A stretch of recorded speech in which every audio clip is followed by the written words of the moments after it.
at that and go, "Oh my god!" and go running to your screen and pull it up, and then I would go. I got an alert earlier today that Duke is streaming on the Xbox, and then I was like, "Oh, okay, that's a bit weird." And then I just saw a streaming Red Dead Redemption 2, so you would have got me if you hadn't have said, "Did I get you?" Oh, I see. No, but that's the thing. Those were two different alerts, I think, because I had to alert through my own personal stream. Well, yeah. Your stream is connected to the Xbox One. No, yeah. But I had originally played Rocket League on the Veteran Gamers stream saying that I was playing Red Dead 2. If you hadn't said, "Did I get you?" Because I literally just changed the name of the stream to episode 517, and it said playing Red Dead, and I was like, "Oh, he's obviously playing Red this week, finally." Yeah. And then you just went, "Did I get you?" And I'm like, "Oh, he's obviously not playing it." Damn, my desire for balls played it. Yeah. Anyway, enough of this fake out shit. It's time to start the show. Down straight. Let's start the motherfucking show, bitch. You ready? Yes, we're ready. Okay, here we go. Okay, here we go.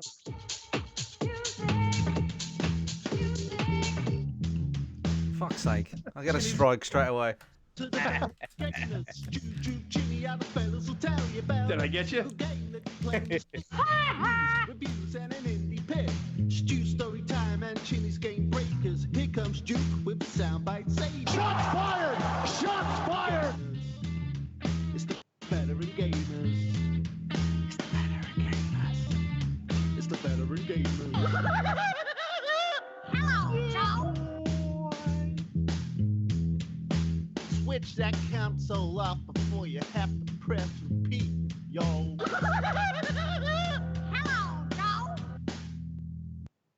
Hello and welcome to episode 517 of the Veteran Gamers Podcast. Yay, 517. We're coming at you live and fully improved. I'm Duke.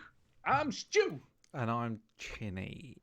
Yeah, baby, Indeed what? You are. How's about them apples? We are not military veterans, people. I hate to break it to you. We are veterans of the gaming lifestyle. That's right. Good enough. Yes, if you're listening to us thinking, "Wow, I'd love to listen to three people that have joined the forces and then started a gaming podcast," you're in the wrong place. Fuck off. Get out of here. We are three idiots that met randomly and decided that we are veterans of the gaming lifestyle. Chinny, speak for yourself. You may be an idiot, but I'm a moron. No, you're no moron, Duke. He's a bit of a moron, I have to agree. Kind of a moron. Yeah, he's a moron. Yeah, so what's happening? He did let someone steal his Steam account. Come on, he is a bit of... Did you all have a good Thanksgiving? Oh, wait, my bad. Yeah, we don't do that bollocks over. Well, we kind of do, really. It's this awesome meal and have several days off of work, unlike some of us. And all you had to do was wipe out all the Native Americans to do it. Take that, Native Americans. And us British people are so innocent. Like, we haven't... Yeah, exactly. You've never done anything to nobody. we haven't like gone over to India and killed them all and stuff like that. We didn't do any of that back in the day. None of that. We're completely innocent. Yeah, I heard didn't do anything like mostly to themselves. Isn't that the story? British people, we're so nice, and we acquired Hong Kong and Japan, and we acquired Yeah, Canada. then look how that turned out. We gave Hong Kong back, and what's happening now? Yeah, exactly. All because it's all gone to shit. It's all because we left them. British, British. It's true. It's true. It's all gone to shit, man. Anyway, we're not the politics show. On a high note. Yeah, we're not the politics show, so screw all that shit. Yeah. Yeah, we should. We've got a story to tell. Yeah, stories. I don't know. You go on. Favorite time. It's story time. Story time. Picture it. Sicily, 1941. What? Oh wait, no, that's the Golden Girls woman. We saw Queen and Slim this weekend. That was very good. The what? Queen and Slim. It's got one of your actors, Daniel Kaluuya. Well, Slim Shady. What's going on? Eminem. That's racist. In a film. No. Oh.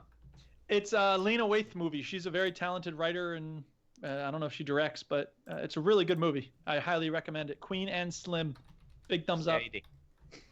Queen and Slim Shady. Yeah, Saying you got it. Shady, every time I say Slim, it's hilarious. I Yes. know. Queen and Slim. Shady. Brilliant. Oh, it's got Daniel Kaluuya. Yeah, I should have Kaluuya. said that. My bad. He's the Is guy he- out of Get Now I Out. feel like every Right. time we say And Daniel, I should 10,000 say Craig. All right, stop talking now, Stu, because you're just ruining No, the it's- whole thing. Am I ruining it? Yeah, he's the guy Have in I done that? the he's in the thing. 5 million credits. Black Mirror episode. Black Mirror. He's also in Get was out. it? No, he was in something else. Psychoville. Yeah, he was in that, which was like very early days, which is very funny. He's a very good. He's a very good actor. Yes, very good actor. Yes. Yes. Anyway, that's good. Other stories? Not really. I mean, it's been a very low-key Thanksgiving. Usually we have friends who host people at their house, but they couldn't do it this year. So the Duchess and I just chilled, and we played Mealborns. I don't know if anybody ever played Mealborns, the card What? game.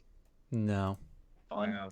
Never heard of that. never heard Yeah. of it. No. What is that? What sort of game is it? I know it's cards, It's a but what card sort game. of It's a card game based on driving. All right, okay. And your goal is to reach 1,000 miles and to stop your opponent from moving, basically. So you're playing mile cards. You have to have a green light to go. You have to play a mile card. And then in the meantime, you have like a crash card. You can play that on your opponent's battle pile to make them crash. And they have to get repairs and then a green card. And then they can start playing mile cards again. Wow. It's sort of like Magic the Gathering, but for like people who like cars. Marcanix would love this game. He may have even played it. Hey, Marcanix, you ever play Mealborns? So it's like driving, but with cards. Exactly. Yeah, Wow. it How sounds much riveting. love Forza, everybody?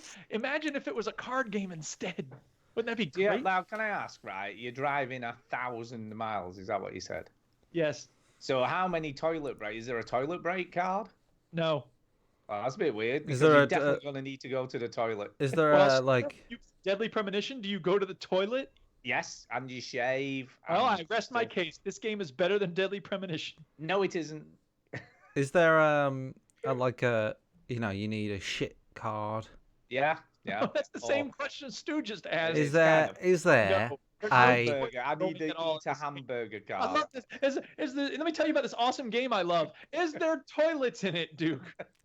No, toilet break. I didn't say an actual toilet. Oh, I'm sorry. That'd be- Is That'd be a there bit weird having a toilet in it. is there a warning light for your screen washer when it's low? Oh, I like that. Oh, there's running out. about of if- gas, what there's about if you've scratches, not got enough There's flat oil? tires and there's Because that's what happened to me when I drove back from Chester today, Yes. and my Chester, car I like went Chester. ding, and it went, yeah, what? And it went, your screen wash is low. And I went, what the fuck do you want me to do about it? Like, you know. Yeah, you do. That's a yeah. really big problem when your screen washer's low. Well, Yeah. it is in Britain actually, because Well. there's a lot of fucking rain and dirt and Yeah, everything. but the rain is gonna take care of no, your but like it's kind of misty rain and it's and Yeah, there's a and lot of what dirt on the happens When it roads. stops raining and your windscreen gets full of salt because of salt in the roads, then you can't see a thing, and that is It's true. because they're gritting the roads because of all Yeah, the ice and that's stuff. bad. You said and all the- there's misty rain and there's light rain. What about And it rains. Chocolate rain. Anyway. yes? Anyway, so anybody have an actual story? No, No. So. Yeah, Where that's you it. go- The show's done. Story's over, isn't it? I guess it's time to talk about what we're playing. What you been playing? What you been playing? And I'd just like to give a quick shout out to CPM and his wife and his kid and the Duchess, all of whom helped make that little theme song a reality. how was that? So long ago. Wow. It is long ago. And I'd like to give a shout out to Tay Zonde for making this song a reality. You can't put a cap on Duke. Yeah, tell him not to play There's no music. such thing. Yeah, baby, what? That's what the kids are saying now. But I do have papers to grade, so maybe that'll get me to shut up. Yeah. Anyway, who's going first tonight? I'll I go think first. We should have Duke. Yeah, go on. You might as well just go. Go. So I wanted to play a game where you ride your horse around a big open world, Yeah. and I played Red Dead Redemption 2. I actually played I it a don't little. believe you. We I don't believe I don't you. blame you for not believing me. I have trained you to not believe me, We but don't it's believe you. true. You could go Okay. look at my Xbox One gaming history. You'll Okay, see- let me ask you a question. I'm Go going to ahead. ask you a question. How long did you play this game for before you went, ooh, Rocket League? Well, I took 2 days off before I played. No, it's not true. I played a little bit on Wednesday, which was my Right. first day off, and then I played a little more today. And I would have played more, but the Xbox needed to Ooh. update, and then it needed to update Red Dead 2, and then I wanted to get Twitch working, so that took an hour. So it's not my fault that I didn't play more. I'm literally checking your gamer tag right now. Yeah, he's checking it Blame you. right now. So Right. how long? That still doesn't answer the question. How long did you have you played? So I played it about 2 hours in the last week, which isn't very much, I know. I what did do you, a what do you mission- think? Tell us all about it. Come I on. did a mission where I stole a stagecoach out of someone's barn after Wow. jacking a whole bunch of stuff inside his house. Ooh, take that, dude. And I'm not good at stealth in these games. Like Rockstar games, I'm no good at stealth. Even Bethesda, I'm not very good. And that game has a little meter that indicates whether you can be seen or not. Rockstar, you got to kind of tell whether you can be To seen. be fair, Rockstar Games, and especially Red Dead 2, is a bit shit at stealth, to be fair. Well, I It's- agree, but it's the very fact that I managed to pull it off shows that it's actually pretty good. If a bonehead like me can make it work. Yeah, it's a bit ropey. It says the last achievement you unlocked was on the 16th. Well, I didn't play it enough to unlock an achievement, did I? Hold on. Did you? Anyway, Chidi did- is still like I did a skeptical. mission with a woman named Black Belle, and she had her house rigged with explosives. So when the bounty hunters came, she's like, "Push that plunger," and I did, and it went, and it sounded kind of like this.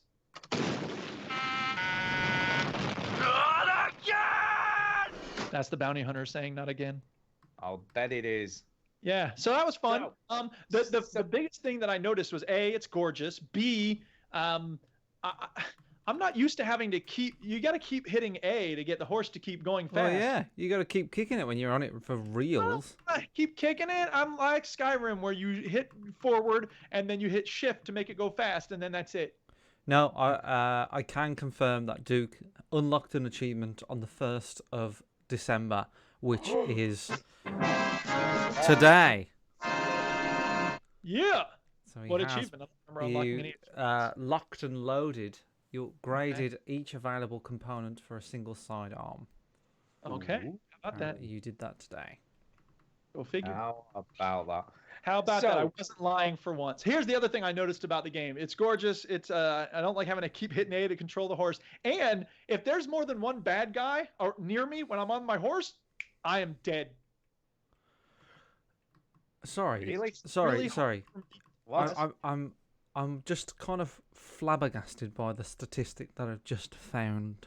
Does it have to do with my system? Yes. So Uh-oh. Let's hear this. I'm just looking through the achievements, right? Yes. And there's another achievement that you unlocked today. On the 1st of December 2019, you reached a max bonding level with a horse. So that's something Oh. that you did that today. Congratulations. The last achievement you got was on the 23rd of December 2018. 1 Wow. year ago.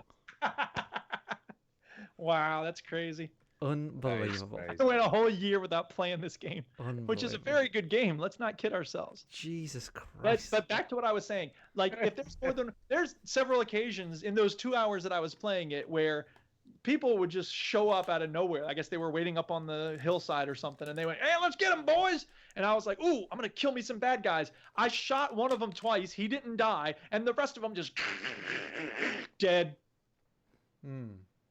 And so I guess I'm just bad at this game, or I don't know. What are you supposed to do when a bunch of people start running around near you? Shoot him in the You head. I was trying. you get used to it. I guess.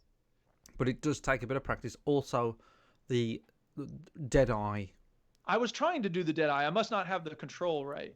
You can do it, or maybe there's a tutorial sort of mission that unlocks it. Yeah, maybe. I think there is. That makes things easier. So maybe keep plugging on through. But it does. I remember It's playing it, possible and that I did it a year ago, and I yes, that is also true. But it is tricky. I remember thinking, God, it's really tricky to kill people on a horse. This speech is my recital. I think it's very vital. So, Duke, I'm going to ask you a question now. Yeah, Now, shoot. Hey, shoot. you've played, say, 2 or 3 hours of Red Dead 2 this week. Yes. Are you going to continue playing, or is this it for another year? Well, that's it. Just checking. My intention is to play more. I like the game. We'll see. I mean, it's ridiculous. I had a lot of time.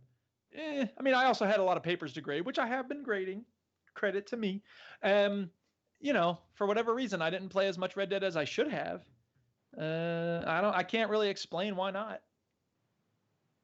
Because you couldn't be asked.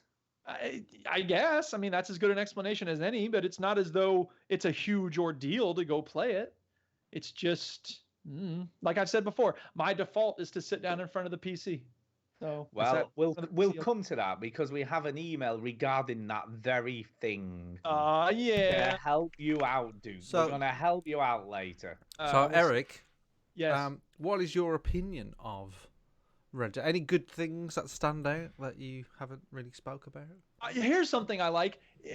Making camp is very easy in the game. In Skyrim, I had to install a mod. I had to get to an area, put the camp up, and then it's using a power to get the camp going. And then half the time it says, this ground is not flat enough for you to set up camp. I'm like, fuck that. And there's a separate thing to make a fire. It's ridiculous. So with Red Dead, you get off your horse and you choose the left bumper wheel thing, and then you go, or it's the right bumper, whatever. Anyway, you just choose set up camp, and suddenly you're in a spot. It's in the camp, and you can cook food and you can craft stuff if you need to. And yeah, I really like that. Simple it's as that. beautiful, like I said, it's gorgeous. Huh? Simple as that. Simple as that. Yeah. Yeah. It's a great game. There's really nothing I can say negative about it other than I keep dying a lot because I suck. But I did a very good job on that mission where all the bounty hunters were coming for it. So if I have something to hide behind, I'll kick your ass. But when I'm out in the open like that, oof, it's bad news. It does get tricky. It does get tricky. Yeah. And again, like I haven't played it in a year, so if I had done some easier missions on the way, I might have not been caught off guard too much. And I also really like the sort of small scale interactions that you have. You know, somebody will be like, hey, give me a hand. And then they try to rob you and then you shoot them to death. Oh, and that's the other thing. I was trying to get this money from this woman for a bounty or the debt that she had. And her boyfriend was like, I'll teach you to talk to this woman that way. And she started punching me and I forgot how to punch. And I was trying to not shoot him. So I was just hitting all the buttons. And I eventually figured out how to punch him. And then I wanted to tie the woman up because she had messed with me and I didn't want her to teach her a lesson, even though I got the money from the guy. So I pointed at her and I thought I had the lasso selected, but instead I had my gun selected. Yes. So suddenly it goes robbery being investigated. I was like, God damn it. So now I have a bounty and I have to go back to the post office and pay off that bounty. Yeah, do you know, I had to do that a lot. Yeah. I was forever paying off a fucking bounty at the post office. It's like, oh, shit, where's the nearest post office? I've only gone shotter. I know, yeah. And sometimes, like you said, it was just a complete accident. I pushed a guy off a cliff by mistake at one point, and I'm like, oh, I've got a bounty for pushing a guy off a cliff. And oh, shit. So, yeah, you've got to be careful what you do. I mean, you for would some get in reason. trouble if you accidentally pushed a guy off the cliff. Well, it depends on if anybody's around, which I guess there are usually people around. There's always someone bloody around to see you. Someone always sees you. I always feel like They somebody. are a pain in the ass. It's like, fuck, you can't get away with murder, literally. Every breath take. So anyway, that's me at Red Dead 2. It's fun. I will play it more, maybe. We'll see. Tune in next week to find out if I actually do. I know, yeah. I'll be shocked. And I might stream it on Twitch. So subscribe to my personal Twitch stream, which is the one connected to my Xbox. I Damn. said to stream it through Veteran Gamers, but I don't know if people get a notification when that happens. This time next year, Chinny will be going, Duke, I've just found a really interesting statistic. It's a year ago today that you unlocked an achievement in Red Dead 2. That's right. Holy crap. Right, Chinny, what have you been up to? I finished The Outer Worlds. Woohoo! Oh, well done. Here we go. Let's play Guess the Game that Chinny's played and finished this week. Bit bloody late, he's just told us. Whatever. The Outer Worlds. Yes. So it's it kind of wraps up pretty quickly when you get going with it. Do you know what I mean? Like, Yeah. it kind of, here's a look at this, and then right, let's wrap it all up, and it kind of it feels really big and expansive. About 2/3 in, and then it just goes, nah, fuck it, just finish it all. But anyway, Screw this shit. Well enough. I don't know. About 2/3 in, this game becomes about halfway through. Gets a grind. It's very much a grindy game. It felt a bit like, oh my god, just fast travel here, fast travel there, get that, kill this guy, fast travel there, go on the ship, press. It felt like that, you know, like you kind of, once you've explored and now all you have to do is fast travel everywhere. It was getting a bit boring. And the last place is, I think it's called Byzantium or something like that, and it's kind of like, it's where all the rich people live. It's very it's a big city and all this sort of stuff. And I knew that was in the game, but it's not very big. It's not a big area at all. It's very, very small. It's one of the smallest areas in the game. So I was a bit like, oh, but there's plenty to do in it, but there wasn't that, it wasn't that big of an area. And then when you get there, it's pretty much on the home straight. Do you know what I mean? It's like, all right, now you go here, then you do this. Let's wrap it up, people. And what I like about the game, and people do like this feature, but I think they kind of over-egged it a bit on the Outer Worlds, was like, they remind you about 4 times that this is the last mission. Do you know what I mean? They go, right, well, if you do this, you better fucking finish up your shit, because, you know, you ain't coming back. And then you go, yeah, okay. And then you go, right, meet the crew upstairs, because it's time to do the thing where you're never going to come back. And then you have Mass a word. Effect, right? It's Yeah. like, this is it, man. This is going to be the end of it. And then you go upstairs, and all the crew's like, well, better fucking finish your shit, because we're never going to come back. And This is a cursing crew. I didn't imagine you'd curse. I finished all my shit. And then they go, well, you better, because you ain't, this is gonna be a tough one. And then you go to your computer, you go, yep, all right, let's go. And then you go to your computer, and then the computer goes, right, fly to the thing. And he goes, you sure you fucking want to go? Because you're gonna get fucked up. And you're like, yes, just fucking end the game, all right, play. And it was all right. The last mission was good. I enjoyed it. I enjoyed the game as a whole. A little bit grindy, a little bit slow in the middle. I could see the precise point where people would drop off. I hope they do another. There are definitely things they could improve, but there's also things that they should keep. And one of them is the writing and how good the writing is. Very, very much enjoy that. I think that is a nice breath of fresh air, how well written and how funny this game is. Yes, exactly. So well done, Obsidian, The Outer Worlds. When I started playing it, I thought it was going to be like, this is Game of the Year potential. I think it might get in my top 5, maybe. Because every year, for people that don't know, every year, Stu, Duke, and Chinny do a top 5 of their favourite games of the year. Or and Duke does his top 5 the last 3 years, since he usually doesn't play a whole lot. We do have a special category, all right, which is games that we've played that did not come out in the year, but we're just obsessed with anyway. Skyrim! Yeah, and also I'm going to bring in a new category this year. Games that just drag on for fucking too long and you can't believe you haven't finished it. Red Dead. And another category, games that made you YouTube famous. That's another one. But anyway. Yeah, that's all. It was fucking snooker.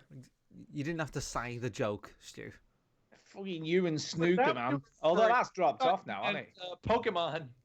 I thought it was quite funny tonight when Duke was streaming Rocket League, because someone came in the chat on YouTube and was like, "Where's Ginny and snooker?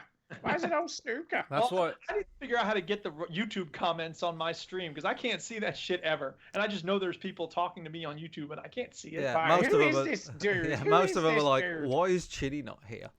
Yeah, really. The fuck is this? The fuck is this? That's why I should rename the YouTube channel just Chinny. Please, YouTube. Yes, that's it. Outer Worlds, very good. Enjoyed it. Stu, have you played any more of it? I haven't, no, because I've had other stuff to play. A quitter. I'm a quitter. I've quit it now. Where did you get up to? I can't remember. Oh, I was doing the sort of quest on the planet where you have to go and find the radio tower thing and sort all that shit out because it's blocking the signal. So some rebels are blocking the signal to You're the kind radio. of doing the first big main quest. Yeah. So I'm halfway through doing that. Yeah. You got a long way to go. Yeah. I'm going to take this moment to say hello to the chat. We are live on the internet. Antonio's in the chat. Lewis is in the chat. Scott Patton is in the chat. Soul Brother #1 is in the chat.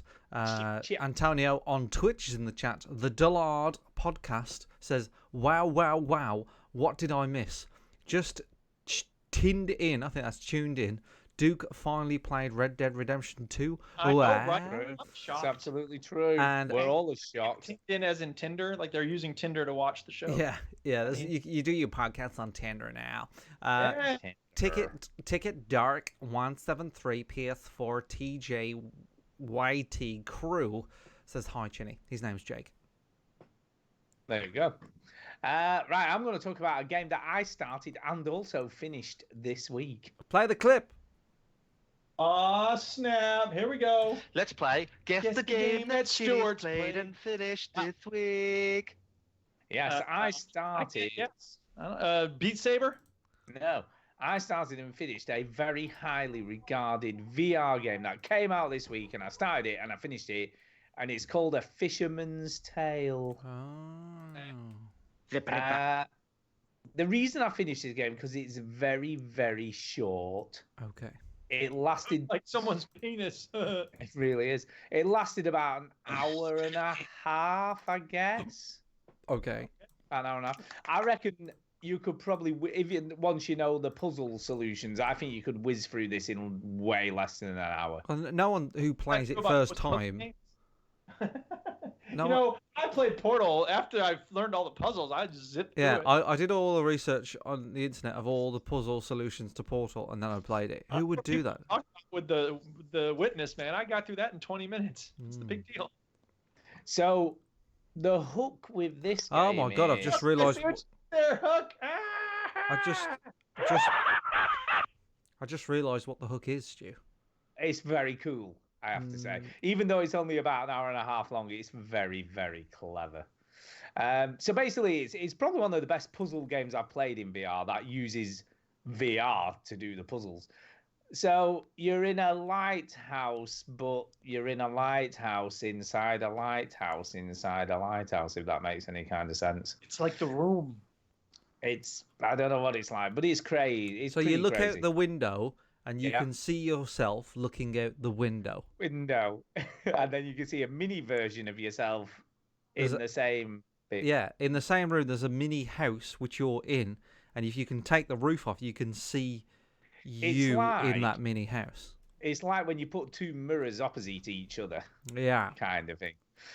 What's interesting is you solve puzzles by utilizing bigger and smaller things, if you will. So you can pick up stuff in the smaller version of the lighthouse or solve puzzles in the bigger version of the lighthouse. So, like, for example, a large item in your house, if you picked it at the mini house, that might act as a key or something like that. Correct. You see, you're getting this already. It's like it's almost pretty simple. Kind of clever. It is pretty simple, but it's super cute. It's really well presented. It looks amazing. It works perfectly. The voice acting's really, really nice, and it's just a nice little story. It's just a little story, and it's just kind of cool. How much is this on the Ver? $10.99. Fucking, I am I know. out. It is kind of expensive when you think it's like costs the same to go for an hour and a half of a game. I guess it's similar to going to the pictures. I don't know. I refuse to reward the hard work of these developers. I know, yeah. No replayability. You know, once you finish the game, you finish the game, kind of thing. Mm-hmm. But it's very clever. You know, I don't begrudge paying the £11 to play this. You don't have buyer's remorse. I don't know, because it's a lot of fun and it's cool, and you know, it's funny watching this guy play it because he's doing exactly the same things I did when I played it. It's like me when I look at somebody playing Call of Duty. Making the same mistakes, like trying to do something that I did, and I was like, oh yeah, I tried to do that as well. So what's kind of cool is you can see he's got a big hat, but if he sort of goes into the little house, he can get the little hat. Oh, it's so cool. It's very, very clever. So yeah, if you drop the big hat or the hat into the little house, that then drops into the room you're in, you see, because the guy above you is dropping that in as well at the So same a time. big giant So hat would drop in. Correct. So yeah, it's good. It's really, really good. I can kind of recommend it, but just be aware if you do buy this game, it's fairly short. And just to repeat the title, it's A Fisherman's Tale. Was you disappointed with how short it is? Not really. I wasn't really disappointed because it's like I say, the presentation's so good. There are some done when you were finished. What was that? Sorry. Were you ready for it to be over when you got done? No, not really. I could have played more. You were ready for more. I was ready for more because I think the puzzles were fairly simple. There was nothing that was like, oh, I don't know what I'm meant to do at this point. And it's got an interesting hint system, which just works. So you just point at it and just go that. No, it's there. It just works on time. So it's a little bit like the universal hint system you used to use, Duke, or whatever it was called. It's a little bit like that. So if you're not solving a puzzle for probably it gives you a good 5 minutes before anything happens. Yeah. The narrator will say some sort of clue. Again, it's kind of like the room. Yeah. So it doesn't give you a direct sort of this is what you need to do. It'll just say, "Have you checked here?" Yeah, or something like that. It's sort of you, right? But it's very clever. Yes. But yeah, I like it. I think it was cool. It's like I say, it's short. It's probably the only criticism I have. Everything else is just super cool. So there you go, A Fisherman's Tale.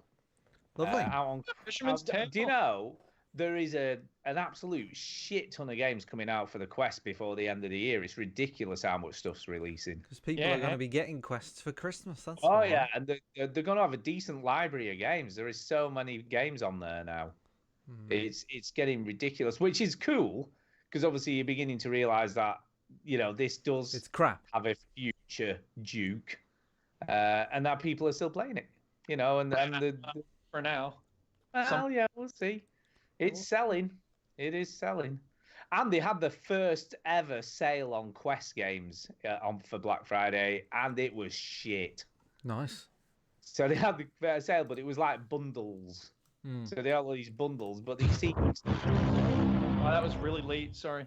Yeah, they had all these bundles, but they were all like, "Yeah, you bought some of these, but it's still like 40 quid, and the games in it are a bit shit." Aren't you trying to sell us on the longevity of the... This is they had a really cool sale on a bunch of stuff. It was a shit sale. I'd lie. It's about time actually that they just discounted some individual games. It's been out for quite a while now, since Feb this year, and they've never had a sale. Money. No, but when I had the Oculus Go, the fucking games on there were always on sale. There was like a deal of the day. There was stuff went on sale. Makes no sense. It's a bit shit, quite honestly. I'm glad we have VR. Go on. Yeah, but yeah, the actual VR itself is excellent, of course. Anyway, that's it for Fisherman's Tale. So back to you, Duke. I thought, did Chinny play? Oh, you said the Outer Worlds. Duh. Yeah. So the other thing I've been playing is Rocket League and Skyrim and Modern Warfare. Let's talk about Modern Warfare. Ooh. Let's talk about that. This is the least well-optimized game I have ever played on my PC. I went looking through my records. I got this PC in 2015, which is surprising to me. I thought it was more recent than that, but I recognize that it's time for an upgrade. Like it's been a while. Now I have upgraded the video card and done some other tweaking of it, but it's sort of an old machine. I get that. So I'm not expecting to have super high quality graphics, perfectly smooth gameplay all day, every day. But the Division 2 works pretty well on this rig. Okay, so it's not ancient. Yeah, I'm not working on a Windows 98 laptop, right? Okay. So it's just, when I have to update, when it does an update, which it does like once a week, right, on the game, it has to reinstall the shaders every time. Nice. And in the meantime, it's stuttering, and I had trouble getting into a game at all one day this week, and it was just so frustrating because, you know, the World War II Call of Duty that came out last year, it plays very well on my rig. So I have to wonder if it's something Blizzard is doing to make it's. I'll tell you what it is, Duke. Laziness, because they can't be bothered. I guess. It's like consoles, primary, and sort of PCs. Just make it work. There's But a then lot why of people. World War II works so well. There's a lot of people that played on the PC though. Yeah. It's getting that way, I guess, but they're just lazy. They just can't No, be like bothered. when I join Yeah. multiplayer games, it shows you what they're playing on, and I've been in lobbies where I'm the only one on an Xbox. Yeah. So the main thing though is that it's a great game. It's It a is lot great. of once I can get into games, once I can get it working, it's so much fun. I'm learning the maps, which makes me much more competent. I'm not going -10 every multiplayer round, which by the way is all I'm doing is just team deathmatch all day, every day. It's the worst game mode, dude. I love Duke it. loved it though, The doesn't he? You know worst what I one. mean? He's a man of habit. I'm Leave him alone. Not deliberately trying to make Chinny angry. No, it's just that like the other ones are so much better. There's an objective. I don't want to have an objective. I just want But to it's run around and like you're working together on a thing. He just wants to run around and shoot people but in the see- face. yeah, but shoot. like To be fair, Shoot I don't know anywhere, if it's to be fair. gonna be as good working together with people if I don't have a headset on the PC. it's fine but like the thing is, team deathmatch, there's no logic to the spawning. It's just Nope. random. So like if you play domination or headquarters and stuff, there's a logic to it. I don't know. I just think But it's that's you also worry about where I'm coming from though. you worry about your kill to death ratio though. But here's the thing. I actually have started to realize that it's not just making sure I don't go negative. It's also taking down UAVs, taking down personal radars, Yeah, of taking down, course. and I have the perk which allows me to spot other kill streaks. So when there's one of them little motorized tanks going around killing people, I could be like, "Hey, watch out, team! It's right over there." I unlocked one of those tanks. I got a pretty good run on one of the games. Yeah. And I called in an airstrike. I got 4 kills with it. I called in a precision strike. I got another 3 kills with it. And then I got that mobility tank, this little tank that goes around with a gun on it. I was like, fucking yes! But the problem was, I got it on the biggest map in the game. All right, Oh, so I got it, and I was like, yes! And I saw one person. All right, and then it ran out of fuel. I was like, no! I was so happy that I got it. I never get like massive kill streaks or anything. well, no. Once I get that perk that allows you to do score streaks, the game's gonna change completely, man. Because then I'll have the sweet super kill streaks. Yeah. I love this game. I absolutely adore Yeah, it. so much fun. I think it's really the maps are well designed. The guns feel good. It does feel like a sequel to Modern Warfare 2, or like 3. Well, I don't know. By Modern Warfare 3, I felt like no one was playing it, but it just feels like traditional Call of Duty Modern Warfare. Yeah, and I don't feel, as I did sometimes with Black Ops, that there was no way for me to catch up to where people are. Like it's not those games. Black Ops eventually, especially 2 and 3, started to get too frenetic. You know what I mean? Like it was too much happening. It was too much to keep track of. And every time I played it, I could feel myself getting really, really tense. With this game, I can lay back a little more. I can hang out. I can shoot down UAVs. I can camp a little bit, which I do. Come at me, bro. I'll camp. It's an ambush. It makes sense. If I'm running around getting shot over and over again, it just makes sense to be more cautious. You can call it camping if you want to. You're a camper. You've always been a camper. Yeah. And spraying and praying. That's Duke. Yeah. I just absolutely adore this game. I love the multiplayer so much. I always just want to play it all the time. It's just great. Are you back in the groove, Chinny? I just love it. I just think it's a great campaign. I just think it's a great multiplayer. Sorry, I just absolutely. Have you played the campaign at all? Yes, that's something else that I need to talk about. But no, but the multiplayer, like they're bringing new maps to they're bringing like Shipment and some of the old Call of Duty maps to it. All right. Yeah, that's cool. So that'll be cool. But are they going to be free, or am I have to pay for them? I think some of them are free, and then some of them are like a behind a paywall, like a season pass. To be free. Yeah, I don't know how it's working, but all I know is that they're coming, and there's also a season pass coming. But yeah, like some of them are free, some of them are not. I'm not sure what now, but Yeah, no, that's good. The only thing I don't know about is if you can prestige or not. I don't know. I never see anyone prestige. Like back in the day. Yeah, I don't, because all I see is people just getting higher and higher ranks. I never see it reset, or I don't know. I'm Do you not think they sure. has that been in the other series since, or has that been got rid of? I don't know really. I kind of lost Because track I of have it no all. clue. And obviously, I have no clue anymore because I don't play these games anymore. Okay, so I found an article from the Sun that says From the Sun. Activision has announced its roadmap for Call of Duty Season 1, the first phase of free content for the new game. All of the downloadable content will be completely free of charge and will release on all platforms at the same time. The free content will be available, quote, next week, according to an Activision blog post from November 26th, which means it could go live as early as Monday, December 2nd. The full list includes Crash, which is from yeah, Modern Warfare 1. Yeah. Vacant. I remember that. Man, Vacant. man, I've played these maps a lot. That was a good map. Shipment. And a new ground war map is also joining called Port. All right. And then there's Cargo and Atrium, which are both new maps. Yeah. Very good. Cool. I'm looking forward to that. Thumbs up. Which means another update, which means it's going to have to reinstall the shaders again. Dang it. What's up, Duchess? Making cool ornaments? Yeah, I don't have to worry about shaders, Duke, because Rub it in. you know, Because console. because I just play it on the console. I was just looking at screenshots of the original Call of Duty 4. It still looks really good. I don't know. I don't remember Call of Duty 4 looking that bad, really. It wasn't that great. janky. No. Yeah, it wasn't janky, It was really. state of the art at the time. Yeah, it still looks But I good. just remember where I went in these maps. I remember I spent a lot of time in these virtual places, you know? That's like, I really wish they would redo, and they would never will because it was such a niche thing. Battlefield 2 was a huge game. The one for the console, Battlefield 2 Modern Combat, was much less of a big seller. So I've spent a lot of time in those maps, and I would love to have them redone, but they never will. No, probably not. Yeah. Fox 3 can't play that game again. So is this Modern Warfare on the screen now? Have you swapped over, or is this still No, the this newest? is the newest one. Yeah, I was gonna say, look, you're right. It does look pretty good. no, this is the newest Yeah. Wow, I'm impressed. I didn't remember it looking this good. one. Yeah. Hey, good stuff. Very good, very good. I've been playing. I'm all done.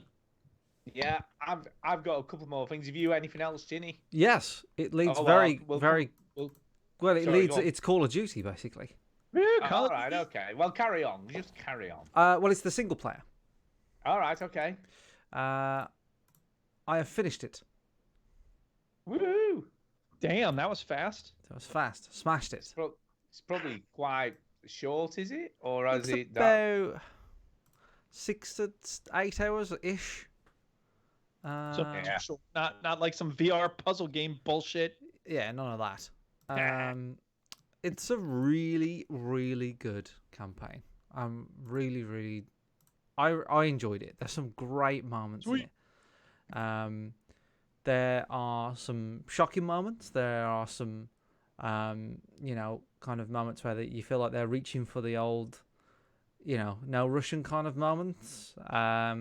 But it's really well done, like really well told and well acted and well made, and no, it's great. Like I absolutely loved it. So it was a really, really strong campaign. Characters are good. Characters are well acted. I think they've really flashed it because it's Captain Price again from the old games, and he's kind Classic characters. He's in it throughout. There's a really, really cool level, and it's set in London. You go through Piccadilly Circus at one point, which is kind of cool because I've been there. But the other one is when you go in this house, you're basically going through this like apartment, like flat, and it's so tight and like really close quarters, and it's so well done, so well made, and you really feel like you're raiding someone's house. Do you know what I mean? It doesn't feel like a video game house where everything's massive and the doors are really wide. It feels like a real house where you're trying to get through and squeeze through, and like, oh my god, this staircase is not made for 4 blokes with combat gear on, and yeah, it was amazing. They try and do a little bit of like, war's just fucked up, man. Like, you don't even know who the bad bad people are these days, and 'cause, so like you go into the house and sometimes like a woman's like pretending that she's like, oh no, don't shoot me, and then she'll reach for a gun. You know what I mean? That kind of stuff. I'm not really too fussed about that. I'm not shocked or anything like that. I see what they're going at, but it doesn't really bother me. They lost a lot of their ability to, Yeah, but there make are any some. kind of meaningful statements in these games. There Just are, yeah. I mean, still. there's no moments where you go fuck or like start crying or anything like that. But there's definitely moments that I go, wow, this is unbelievably cool. There's a really sure, yeah, that's what we can hope for. there's a really really, I wouldn't say tough, but kind of tense level towards the end where you're all completely in the dark and you have to like knock out lights, and they change it up really well for a game where you're just holding a gun and pointing a gun. The pace and the getting you doing different things constantly is pretty well done. Just for example, on the screen now, this level's in a hospital, and just to kind of change up the pace, through one moment, some of the bad guys are pretending to sleep on the hospital beds, injured, and they'll pop up and shoot you. You know what I mean? Like that is like, okay, that never happens again. That isn't like a common. Just they kind of get that. Oh, look, beware of the beds, and then they move on, and then you never see it again. I mean, there's nothing fantastically new about this Call of Duty single player campaign. But the night vision and the Now you played most of these with Marsh, right? no, not the single player ones. The co-op stuff. I mean, I tried the co-op and I didn't like it, but no, this is just a straight single player campaign. No frills. Just it just feels like they. I mean, there are like kind of Michael Bay moments, but it doesn't feel like they blew the budget on it. You know what I mean? It feels like it's kind of a bit more grounded, a little bit more, like a bit more realistic, really. I like it. I really like it. I think it's a great. So let me ask you a question, Chinny. Mm. What difficulty level are you playing on? I played it on hardened. Wow, well, so that's not the hardest level, is it? No. Well, there's two above. Is it that. insane? Is it insane? No, it's veteran. Funny enough, which is the. Oh, I'm thinking of Gears of War. Insane. So the veteran is the hardest, but there's also another one called realistic. So realistic is veteran, but with no HUD or very minimum HUD. So you don't. When somebody shows up at your house and shoots you. That's right. So there's no, there's no cursor for the gun. There's no, you don't know how much ammo you've got. You don't know if there's a grenade near you. That kind of stuff. So it's pretty difficult.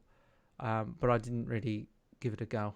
I don't really have much of a desire to play these games on the hardest difficulty anymore. I used to do them for the achievements, and I used to play bloody everything.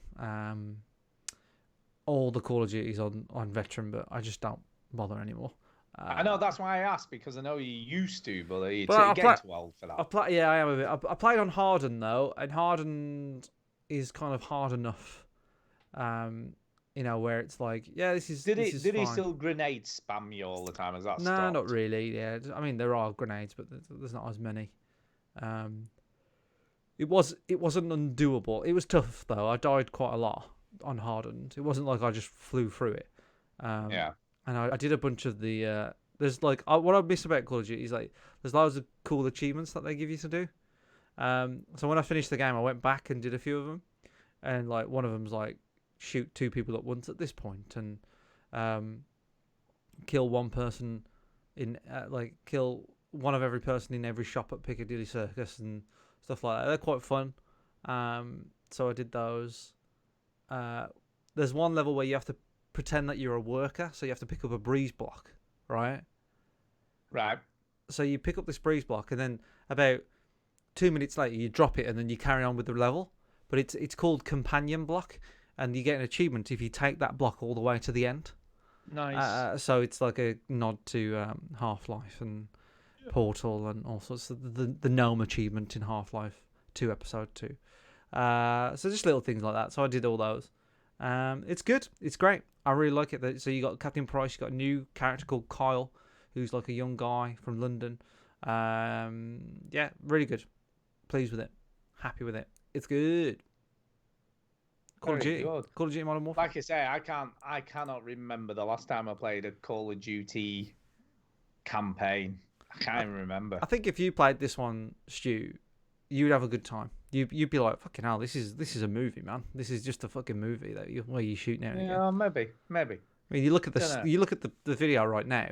I mean, it's just a gorgeous looking game. Oh no, it does look pretty sharp, I must admit. It is sharp, yeah, and you know, it's just better written than the other ones. I think the last Call of Duty I really enjoyed was the Infinite Warfare one. You know, the kind of space one.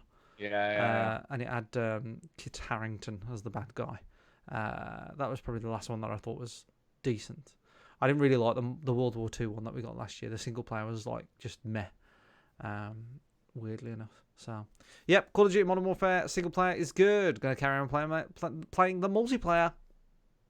Yeah, I do think, but as in general, video games standard of voice acting, animation, cutscenes, etc., is just generally getting better, isn't it?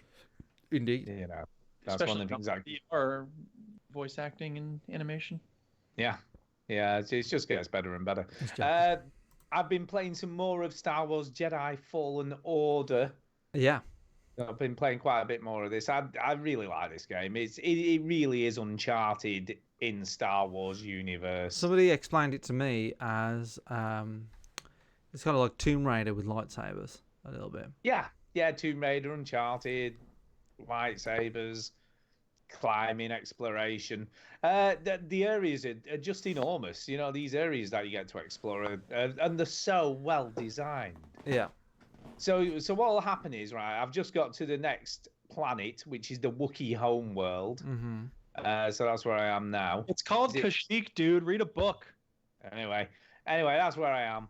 And basically, whenever you arrive somewhere new, there are like doorways, but they're always like locked from the other side, or it'll say this door's locked from the other side, or you can't get through here right now, or whatever.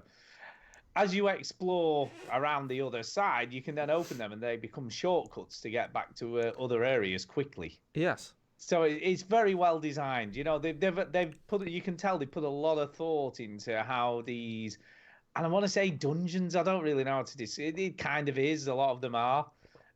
These areas where you explore. When you're in a dark area, it's really bloody dark. The amount of times I've fallen off the edge of something and died because it's so dark, and you literally just have this like little flashlight to look around with, and it gives a bit of tension because you're like, can I walk there? Can I just? Does he not use his lightsaber as a flashlight? No, you can do, but when you get this little droid thing sort of towards the beginning of the game, The one who's on your back. Yes. He has a little flashlight thing, so then you just utilize him, really. Okay. You know, he like shines his little flashlight about for you.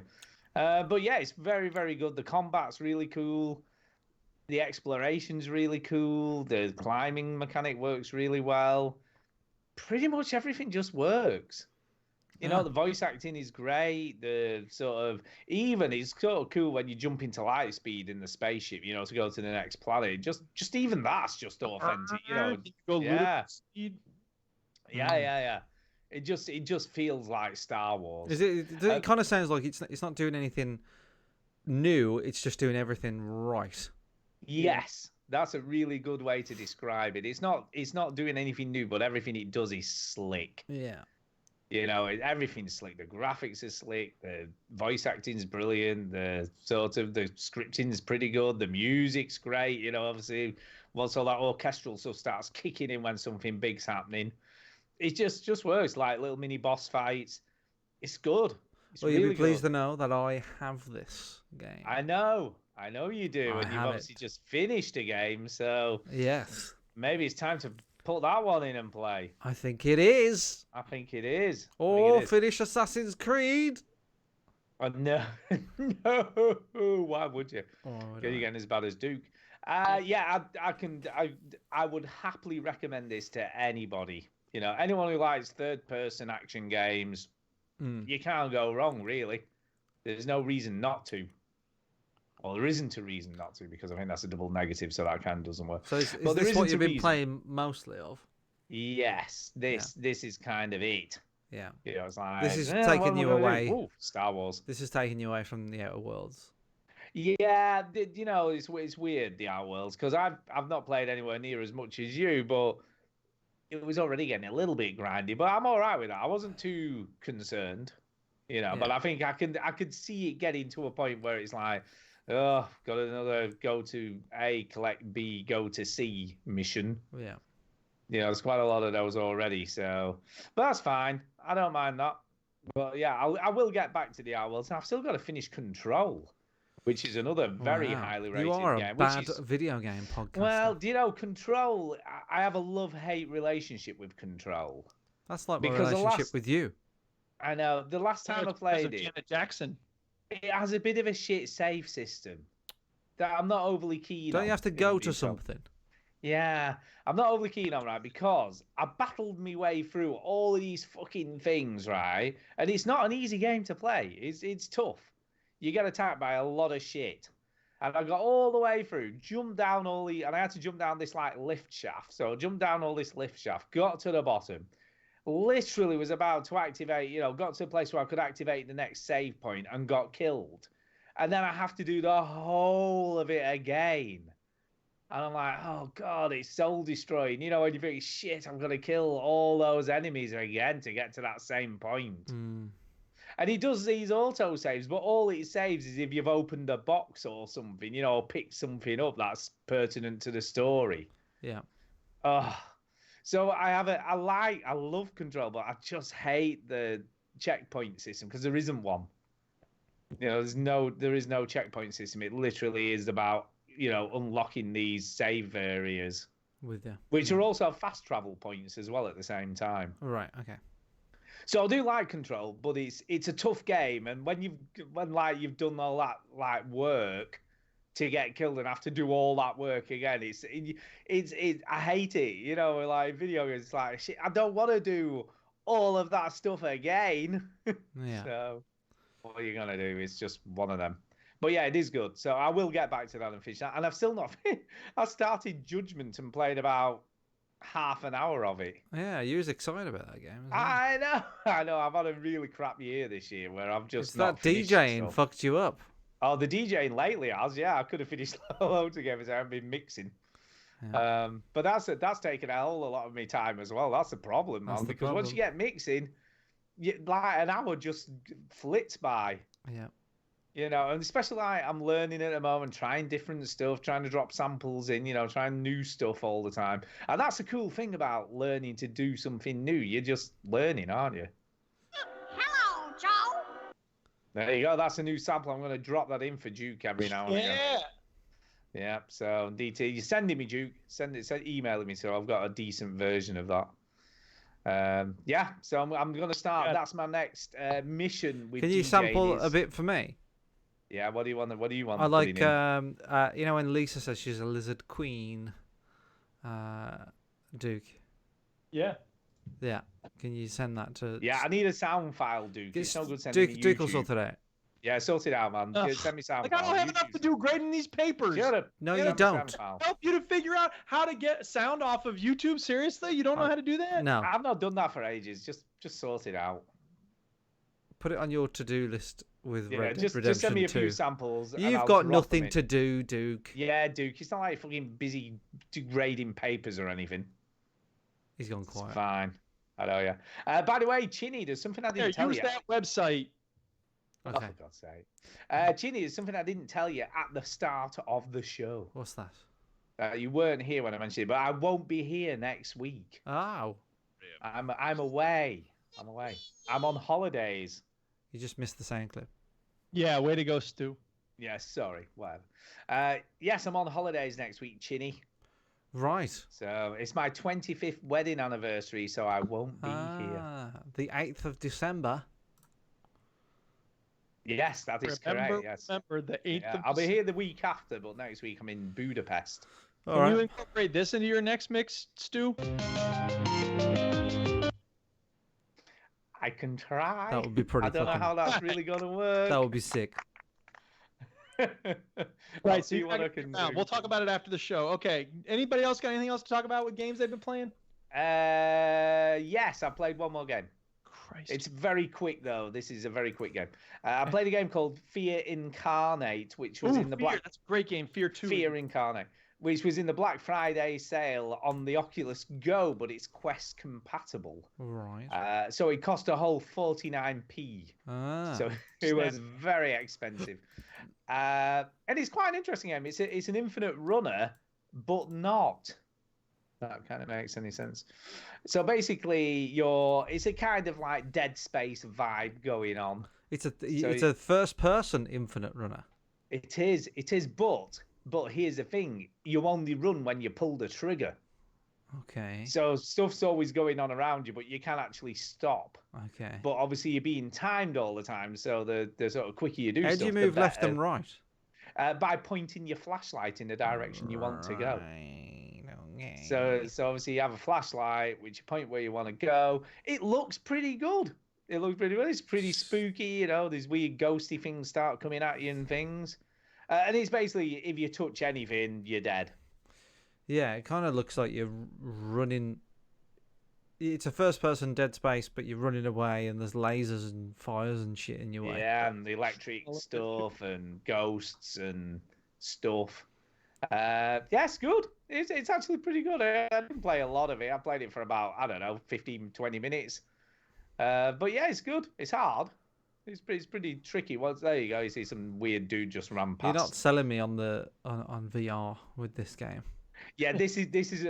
Can we just be very clear? This is an Oculus Go game, so this isn't made for Quest, but it was just cheap. So I was just like, nah.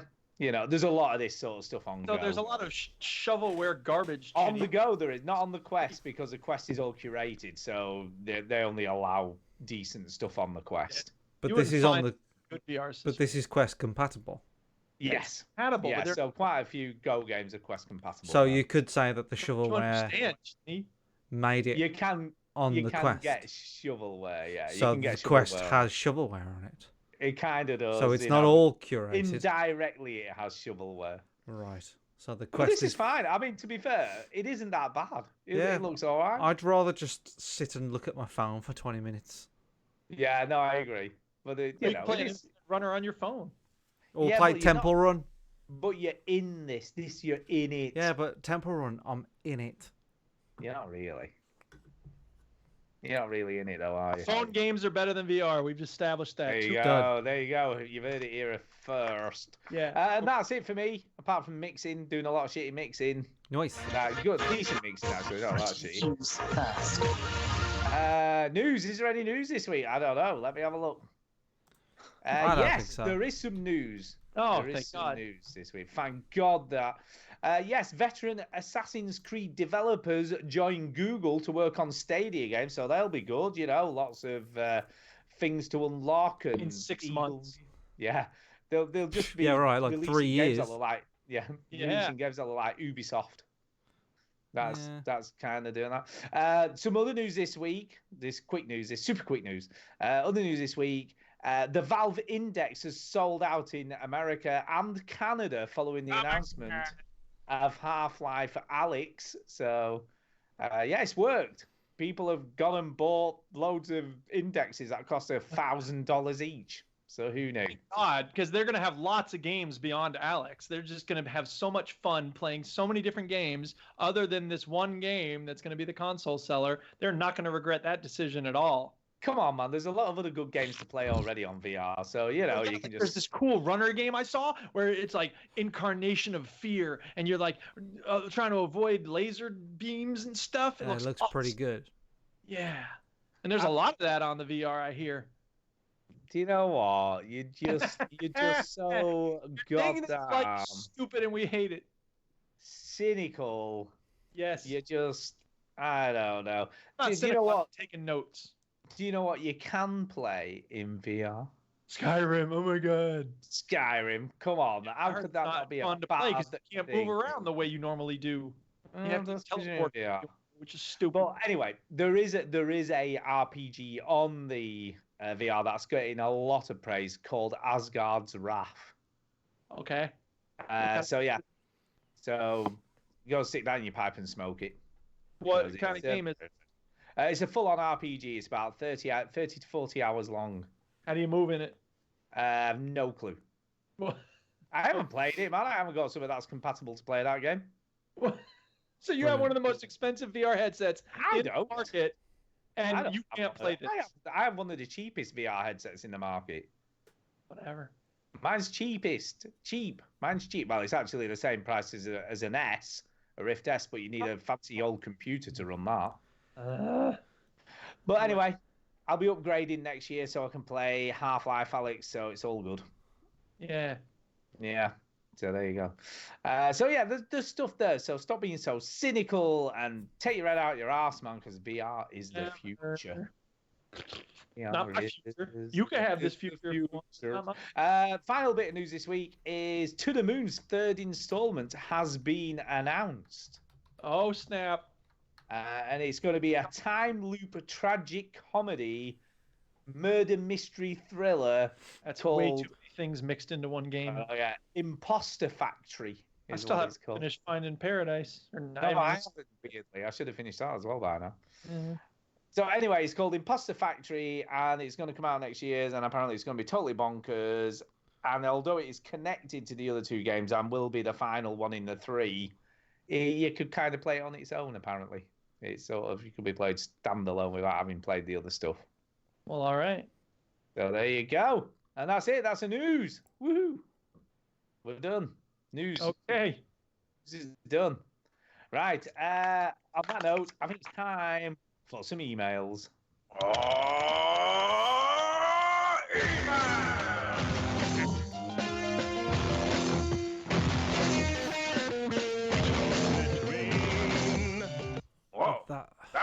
That hurts my brain so much. That was awesome. That was a perfect mix. Okay, first email this week is from Pilch Reed, and he says Roland, and he says Grange Hill, motherfuckers, latest Pilch. Yeah. So there you go. That's where my reference. Whole email. That's his whole email because there's a reference last week where I kept saying Roland, and you was like, "What's up? What do you mean, Roland?" Okay. So he is. I thought he might say how much he enjoyed it, where he first heard it, why he loves it. Nope, just Roland. That's it. Roland. Okay. No, he said Grange Hill, motherfucker. It comes from a show in the UK called Grange Hill. Okay. In the 80s, and basically there was a character in it called Roland. And he had... See, this is the thing. No. Hang on a second. If you were to say, I used to watch this with my friend Jeff, that would be an interesting part to the story. You telling me what happened in the show doesn't interest me even a little bit. Yeah, but it explains the reference I was making last week that you had no clue about. When I was show in the 80s. That's it. That's all you got to say. Wow. Fucking hell.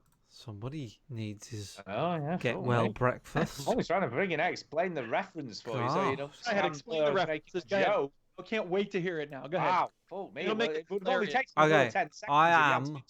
I am bored. Yeah, I know.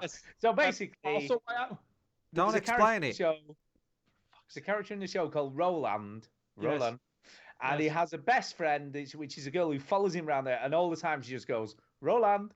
Wow. Roland. That's awesome. Oh my god. And that's again, there were 10 seconds, man. Can I move on with my life? You can. Right, Pilch Reed. Play the game. Pilch Reed has sent us a second email, a proper email. Oh, good. We don't have time for 2 emails. And I've been waiting a while for this because I haven't been able to do this for a while. So here we go. Okay. And his email is entitled Stadia. And this is what he's got to say. Okay, I'm fucking sorry, but Stewie's 100 motherfucking correct. Stadia is not gonna work. The technology works, but they have fucked up this fucking model, the fucking muppets. Pay for the tech, pay for a fucking subscription, pay for the games. Who the fuck is getting this other than a few fucking idiots called Chinny? That's you, that is. I got it. Who want the next big thing. Also, all you need for this to work is a Chromecast Ultra, a controller, a mobile fucking phone launched with 20 old games, 19 of which are available on other platforms. Fucking bullshit. Utter bullshit. Tell us what you really think. That's what he's saying. Xbox are gonna let you stream your entire fucking library to Xbox Live and Game Pass in the cloud for less than the Stadia subscription alone. Coming next year. Fuck Stadia. Latest pilch. Now, I've been thinking about the Stadia saga that we had last week. And like essentially we both agreed on the same thing, which was the model's a bit fucked. All right. Yeah. Since then, I found out that there is a free version of Google Stadia All right. coming out. Right. Right. This is just the founders. Thanks for sticking. Well, thanks for getting in there early. Kind of pack. Right. And then next year, there's going to be a free version where you can sign up to Stadia for free and then just buy the games that way.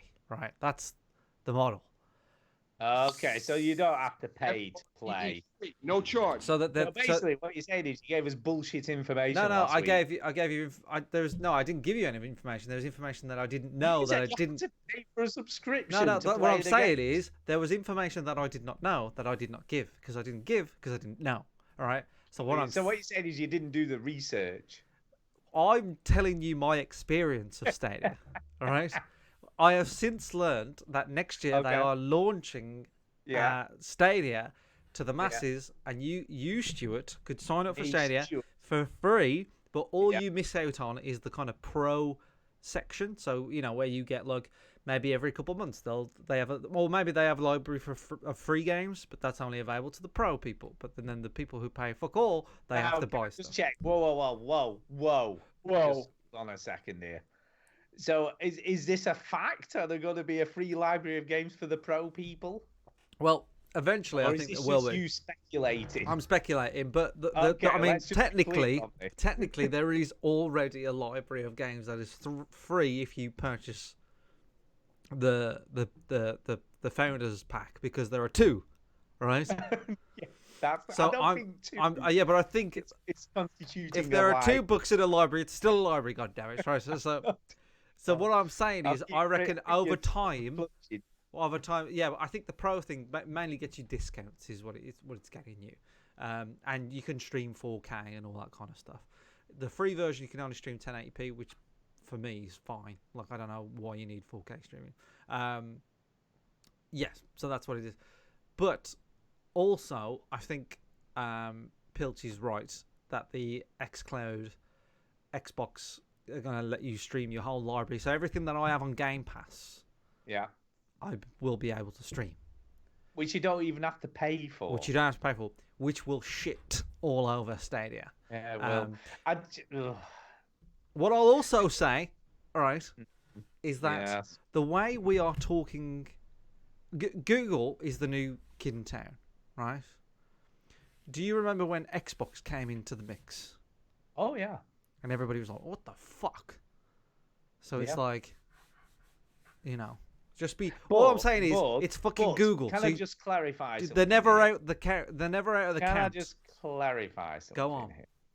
When Xbox came into the mix, though, they brought with it Xbox Live and No, they didn't. Not achievements. straight away. No, they Yeah, didn't. but You are wrong. but no one else was doing it. Sony wasn't out for another year. What are There you was talking no about? competition. No, what are you talking about?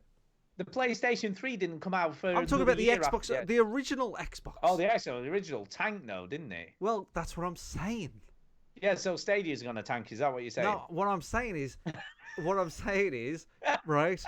Just because your image of Stadia and Google Yeah, are bad yeah. now doesn't mean Yeah. that this is Yeah, but Google. it was. The Xbox was bad all along till they bought out the Xbox 360. The Xbox was a failure. Yeah, but the 360. So was- you're comparing Stadia to a failure. Is that what you're doing here? I'm comparing. Yeah, but the Xbox, the brand Xbox, is not a failure, though, is it?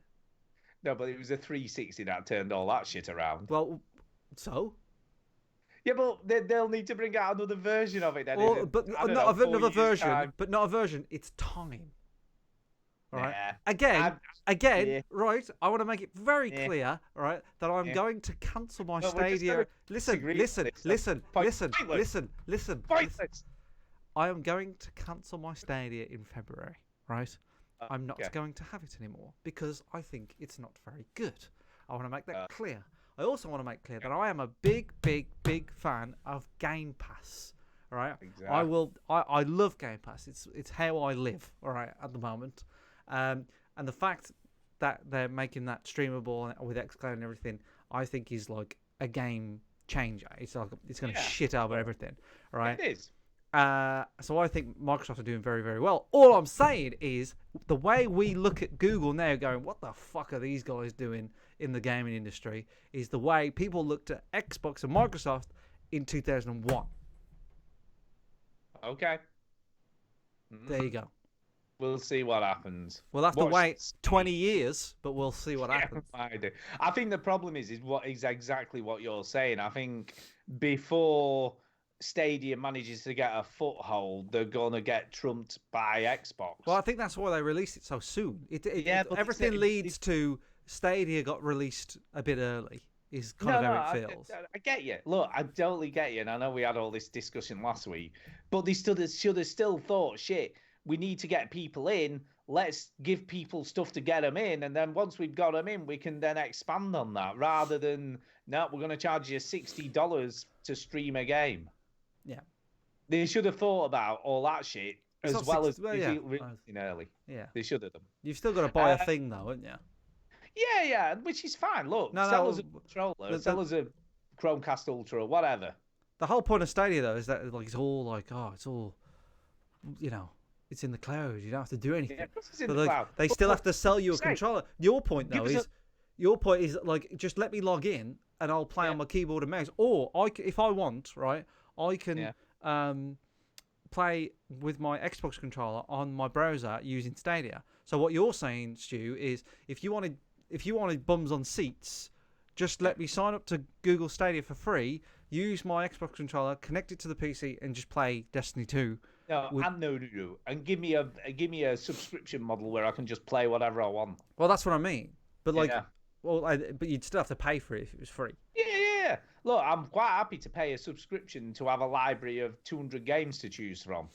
You know, £10 a month, same as. No, but like, Netflix, what if whatever. it was the other way? If it was a free subscription, but you'd have to pay for the games? No, why would I bother? I just play them on console. Why It's would the I bother? convenience of getting them instantly. wouldn't not have to I don't update give your a shit. I PC. just stick a disc in and then it's just in rest mode in between Sometimes playing you have to update it. You have to install the games. it. I don't know. That's a very minor inconvenience. What about What if updating you the had PC? Put on your head. What about Yeah. updating your PC? Yeah, but again, to be fair, these days I've not played a lot of PC games for a while. Yeah, I'm not that bothered. I'm just not that bothered, I don't suppose. And if it was a reasonable model where they, like I say, charge £10 a month and you had access to however many games for a £10 a month, I'd have probably given it a go. I'd have probably gone, you know what? I'll give it a go for a £10 a month for a couple of months, see how it goes. You know, I can play anywhere, log in, whatever. But I'm not paying $60 for a game I don't even own that's in the cloud, just so I can stream it on a tiny little mobile phone screen if that's what I really wanted to do. Yeah. Whatever. I'm just I not don't bothered. want to come off like I bum Stadia. All right. Yeah, well, we know you did. All right. I don't. I just I just came. I tried to look at it from a I don't care about either way. Do you know what I mean? But we should be looking at it from a consumer's point of view. You Well, know, I am what's a in it for consumer. me? Yeah, we all are, but what's in it for me? Nothing. There's nothing in it There's for me nothing because really it's in more it for me. expensive I than just everything think else. all I wanted to say was that it's just tempting. It's just like it's got potential. It's got It potential. has got potential. That's it, really. The end. It's Yeah, time right. for us It's to move never on. the Next end. email. The email is from Ninja Fox, and she says this for Stuart. So this is for me personally. Was listening to last week's show earlier and thought that Stu would appreciate a attached picture after his recent purchase of a new DJ controller, Oh, which is a snap. picture of Roland from Grange Hill. So thank you. Another reference there. So thank you very much. She got the joke. Please accept this as my application to be on show 600, where I can excel in reviewing old AAA games that now cost less than £5, if that's all I can be bothered to buy anymore. See, she's not going to be paying $60, is she? For a fucking game she can stream I anyway. agree. I don't Thought give you a were letting it go. I am now, sorry. Let it go. Thanks for all the hard work you get through my weekly commute, Ninja Fox. So thank you, Ninja Fox. That's very kind of you. And yes, you're more than welcome on show 600 whenever that is. What are we on now? I've lost track. I don't know, 516. Yeah, 17. We'll do one on 550. We always do the 50s. 550. Yeah, Yeah, so it won't be as long to wait. you'll be fine. Right. Yeah. Next email tonight is off Christian. And he says this. Love the show, Steve.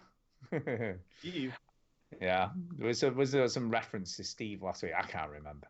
I understand you're on the verge of giving up that Duke will ever play Red Dead Redemption 2. This is unfortunate, isn't it? This decade, over the past few weeks, his excuses seem to be that it's on the Xbox, which is in his basement. So It's he's not in my basement. It's in my front room. Listen up. Look, it's still a hassle, isn't it? Because it's not on your PC. That's not a hassle exactly. It's just in a different room. That's not my default. I totally get it, as convenience is key. So, as a final Hail Mary suggestion, I was wondering if you realised he could turn on and off his Xbox from his PC and play the game streamed to it. That would make no sense. So he literally wouldn't even need to leave the room he normally games in. That would be idiotic. That makes no sense at all. Besides, the chair in front of my television is more comfortable than this desk chair. Makes and it's no probably sense. better for my eyes if I'm a little Duke, distance away. Duke's There is actions no make no reason sense. for me not to be playing Red Dead. It doesn't make sense. So wait a minute. Whoa, fucking whoa. Oh, whoa. So you're happy to sit in your PC chair and play hours upon end of Skyrim or Rocket League? Yeah, that sounds great. I'll do Well, it the right fact someone's saying, look, what you could do is just stream Red Dead 2 to your PC, so you don't have to leave your PC. You can still play it on PC like you're there. But that's idiotic. First of all, I'd have to install some new software, which I don't want to do. Okay. Look, there's no don't reason, know there's what no to way say. you're going to use logic to get me to play this game, anybody. All right, I appreciate the You're effort. probably It's just not going to logic- happen. I feel like Spock. What you're It's an saying is illogical concept. It's an illogical problem, and you're not going to beat it with logic. That's just not going to work. Thank you for your interest and your efforts, but fuck off. If anyone finds my gaming mojo, can you please send it my way? Spider-Man has made it to PlayStation, but I haven't turned it on yet. So what I'd say, Sumu, is Spider-Man is fucking great. So just get playing it. I've thought about playing Spider-Man again. It's that good. I get into it, Christian. Just give it a go. Give it a go. He did send a follow-up email. He said, so I emailed in about Duke playing Red Dead 2, then the fucker goes and plays it. Fuck this email. I'm like, done. So, thank you, Sue. That is very funny. Sumo, when he saw me playing it.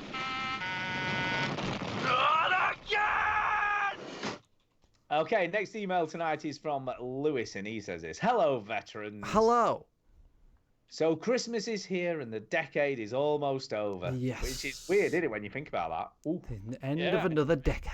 Everyone's coming up but- with these stupid best of the decade lists. Yeah. Okay. Well, look forward she's to our New Year show.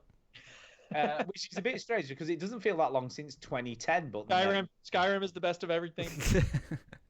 Just recently, It's going to be a very short podcast. Welcome to our best of the decade. No. What are we going to talk about? Skyrim. The end. The Have whole a good night. show. The whole show is the best of the Veteran Gamers decade because we started in 2010, Yeah. right? So Yeah. it's Yeah. the best podcasting decade ever. Yeah. The podcast of the decade, and it's just going to be all us, Yeah. all Wow. clips of us doing all And sorts the of next stuff. category is best hosts. Is it Stu? Yes, it is. Yay. it's all of us. Anyway, recently I reviewed something on Amazon, which I don't really do, but And do that often. Boxers, the Duchess. Yes, thank you, Duchess. But saw that I had a reply to a review I left for that Barger game. That was that off-road racing thing, wasn't Oh, it? yeah. I think. I bought, and the reply was asking if I could play it with them, as they just got it. Unfortunately, I saw this 3 years after the poor bloke left Oh it. no, So I doubt that he still wants to play. no. I wanted to recommend Astroneer, which I've had for around 4 years, and it's a completely different game in nearly every way to when I bought it. The base building is fun, and I totally recommend it. Also, Death Stranding is the single most boring game I have ever played. Yeah. I love the Metal Gear games, but wow, this is just hours and hours of walking around. I played it at my mate's house because I'm not buying this crap, but Stu, You're always on about how you love walking simulators. This is literally that, but with Monster Energy drinks shoved in everywhere. If you're wondering what it's like playing Death Stranding, paint a lump of wood and watch it dry. Actually, that is more exciting than Death Stranding, so maybe think of something more boring to get the very true experience. Stadia seems to have received about as well as a cold cup of sick. And to be honest, I'll save my money as my internet speeds of 1 gigabit per year are slightly too slow. Anyway, my question, sorry, big question this week is, what developer did you have the highest hopes for and then they let you down? Well, that's quite a good question, actually. So, Chinny, which developer did you have the highest hopes for and then they let you down? I think Gearbox was one. Oh, yeah, that's a good shout, actually. I really enjoyed Borderlands 1, and then 2 was okay, and then I just, ever since, really, they just kind of make me sick. Kind of make me sick. Uh, They kind of almost, you thought they were going to be just amazing, and then they were just a bit shit, yeah. weren't they? Everything else after sort of Borderlands was just a bit rubbish. Yeah, it just never kind of hit their stride, I don't think. Yeah. So, One of mine, or I don't know, I'm trying to think of others, but one of mine would definitely be Real Time Worlds. remind me. Oh, I know. Original Crackdown. Original Crackdown. Then they did APB, which was just APB. horrific, apparently. Fucking hell. APB. Yeah. I wonder what that game. Let me YouTube that game, APB. All Points Bulletin, which was this like, it's going to be like GTA, but massive multiplayer, and you're on it all the time, and you're going to be able to do all these cool things and gang up and make all these weird gangs, and you're going to have your own colours and all this bollocks. And they just never did. Crackdown was almost just like that moment in time where they did something amazing, and then just like everything after it was just a bit shit. And like APB in a way was way ahead of its time. Do you know what I mean? What they were trying to do with it. Yeah. What they're trying to do. It's a consistent online world, GTA style, hadn't been done before. They're not Rockstar. This was pre GTA 5. This is like, some really sort of head of the time stuff, and they didn't do it. And I think there's a few things happened where it got pulled down, and then another company bought it, and yeah, it was very, very strange. I mean, I'm looking at this now and I'm thinking, God, this looks terrible, doesn't it? Yeah, and this is 2018. This video was recorded. Yeah. This is like, but he got bought out by someone else, didn't he? Yeah, someone else took over I the think somebody else, and development of it this. probably makes money now. Like, there's people on it running around doing stuff. Like, you can buy stuff, and it probably trickles over. But I doubt that it makes. It's not making GTA money. And GTA 5. No, I don't think he's making anywhere near GTA money. GTA 5 is just an absolute beast upon itself, isn't it? It's an unstoppable force. I'm not sure. APB is one of those weird. Yeah, I think I agree. Real Time Worlds, and then the kind of creative director of Real Time Worlds, which was he moved on to the Crackdown 3. So the guy who made Crackdown 1 made Crackdown 3, and Crackdown 3 wasn't no good anyway. No. Just all bad. Yeah, I think they just had that, like I said, that single moment of making this amazing sort of, and we do remember it with fond memories just because of all the stupid achievements and stuff you could do in that game. But it might be a time and a place thing, isn't it? They just... Yeah, and I just think it was just one of those. It's this crazy game where you could just do crazy shit, and they just sort of hit it. They just hit it right. It's like there's movies like that as well, where there was only one kind of era where you could have made that kind of movie. Do you know what I mean? It really is like the video game version of a one-hit wonder, isn't it? Yeah, like it's just like kind of what it I is. think of movies like, like American Pie or something like that, where it's kind of like a movie of its time, and like, and especially the people that made Airplane. Is it the Zucker brothers? Yeah. I mean, like they've made a lot of movies from that, and they made a lot of funny ones as well. I mean, it's not like they had a one-hit wonder, but like when they got to Scary Movie and Scary Movie like 3, and it was being produced by them, and it just kind of like, you can't really make these movies anymore. They don't. Well, quite- and it doesn't have the same impact to do the No. same basic parodies of popular culture. Yeah, we're just You just could do in a that in different Airplane setting. because it was fresh, but now it's just such a formulaic bore. Yeah. yeah. Which is a shame Yeah. because with Kentucky Fried Movie, they showed that they had a lot of range. I mean, god damn, A Fistful of Yen is one of the greatest comedic things ever made on film. It's so good. I haven't seen It's that. a film of extraordinary magnitude. No, I mean Airplane. They just stole from a. They had this habit of recording movies Yeah. that aired in the early hours of the night, and they just recorded it with a VCR and then watched it the next day, and then made jokes from them, and they did a play and stuff, and they found this one movie. Well, it was. I mean, a lot of it was because at the time there was like Airport 77, all these like airplane disaster well, movies. the original, the one what they ripped off, they ripped it off verbatim. Do you know what I mean? Like it's literally the same movie, Yeah. and they just put all these jokes in. Well, but because the movie wasn't that popular, like no one really knew it. But yeah, but anyway, we get It's a little more original because people didn't realize they were ripping something off. exactly. But like but those kind of films, that kind of satire, like has kind of been and gone, and like you don't make those anymore. Like those kind of movies just don't do what they did. So they're kind of like a time and a place where that just happens, and I kind of feel like that with Crackdown. Is like there was only kind of one moment in the gaming industry where that could have existed, where you could have had co-op, where you could have. I mean, it was jank, but it was not. There was nothing else like it. Whereas now there's tons of games like it. You know what I mean? There was just one sweet spot of a year where they could have made that game, and that was it. And then they try and rinse and repeat the same formula, and it just doesn't work. Yeah, it's a tough one. Yeah.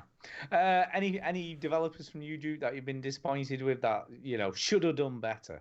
Not really. I don't pay as much attention to the whole industry side of it and developers and stuff like that. So games show up, I look at them. If they look interesting, I'll play them. If not, whatever. I'm amazed. Zachtronics, by the way, we haven't mentioned this. Zachtronics just put out another game.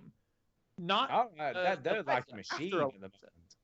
I know, they're like relentless. Like, damn. And it looks like a cross between Space Chem and Opus Magnum, which is weird because it's a limited space to work in, which is frustrating because then you have to get real sick, but it's a big space. So I don't know. I might play it at some point. It's black and white. It looks so weird. Wow. Anyway. Yeah, there is another developer I have thought of that kind of falls into the category of disappointing. Go on. Rockstar? No, Lionhead Studios. Oh, What yeah. did they do? Fable. Peter Molyneux, Fable. Yeah, ugh.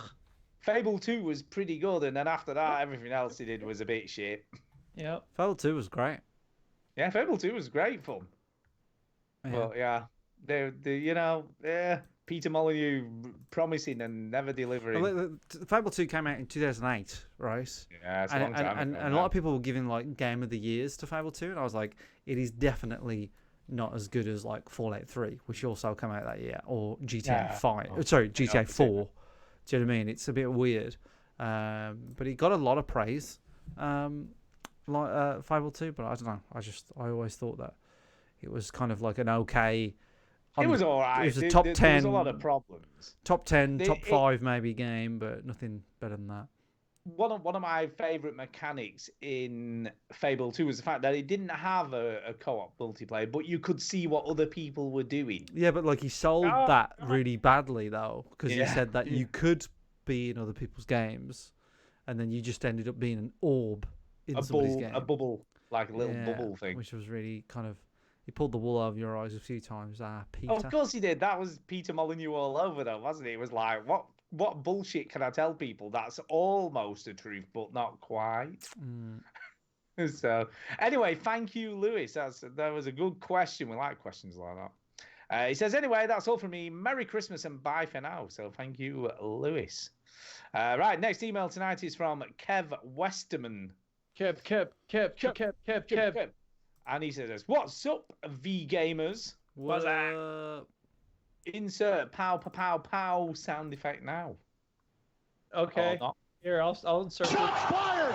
Shots fired! Hope you're all well and all that. Anyway, lads, let me start by just saying how impressed I am with the variety of games you have all been playing lately. This is a Little Debbie snack cake, by the way. Zebra cakes, just in case anyone's wondering what I'm eating. Okay. And an early question for Duke. Yeah, go ahead. To you, Duke. Have you ever thought about getting Game Pass for the PC? I'm sure you can get 2 months for a penny. Well, first of all, I did Game Pass on the Xbox One when I first got it, and I forgot that I had signed up for it. So I played it for like a week, and then I stopped playing my Xbox for a year. But I forgot to cancel the Game Pass for like 2 months. So that was stupid of me. So I would. You are a moron.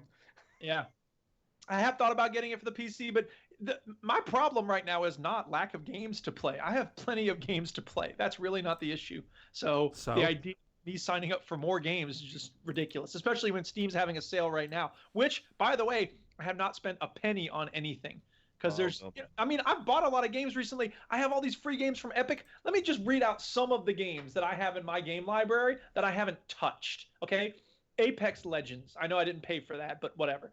Everything has been waiting for like 2 years. Factory Town, Heat Signature, what else? Mutant Road, Year Zero, Road to Eden, Refunked, Surviving Mars, Undefeated. I've got all these games to play, and that's just the ones I've installed and I have in my favorites list on Steam. I've got other stuff that's sitting around waiting for me to play it. It's ridiculous. So I don't need more games. You don't need more games. He has got reasoning though. Let's give you his reasoning. Okay, let's hear. Then you can play The Outer Worlds. Also, Just Cause and Just Cause 3 and 4 are on there. Yeah, I already have 3. I'm gonna buy 4. My brief opinion of The Outer Worlds was fun while it lasted. Completed it in about 30 hours. Anyway, back to my usual ramblings and thoughts. Well, hang on a second. Before you do that, let me say this. Damn it. Oh, yeah. If I have Game Pass and I'm playing a game on that, then I'll feel like I need to finish it within a month before I have to re-up. And I don't like having that time pressure. It's the same reason I don't check books out of the library. I'm such a I'm a cheapskate with my time. When it comes to money, I'll buy a book off of A Libris. I just bought a book called Historians on Hamilton. It's really good. Anyway, but when it comes to my time, I want to have all the time I need. So I don't like the time pressure of Game Pass. But thank you for the suggestion. Okay. Anyway, well, last month, I decided to jump in and get an Xbox One X.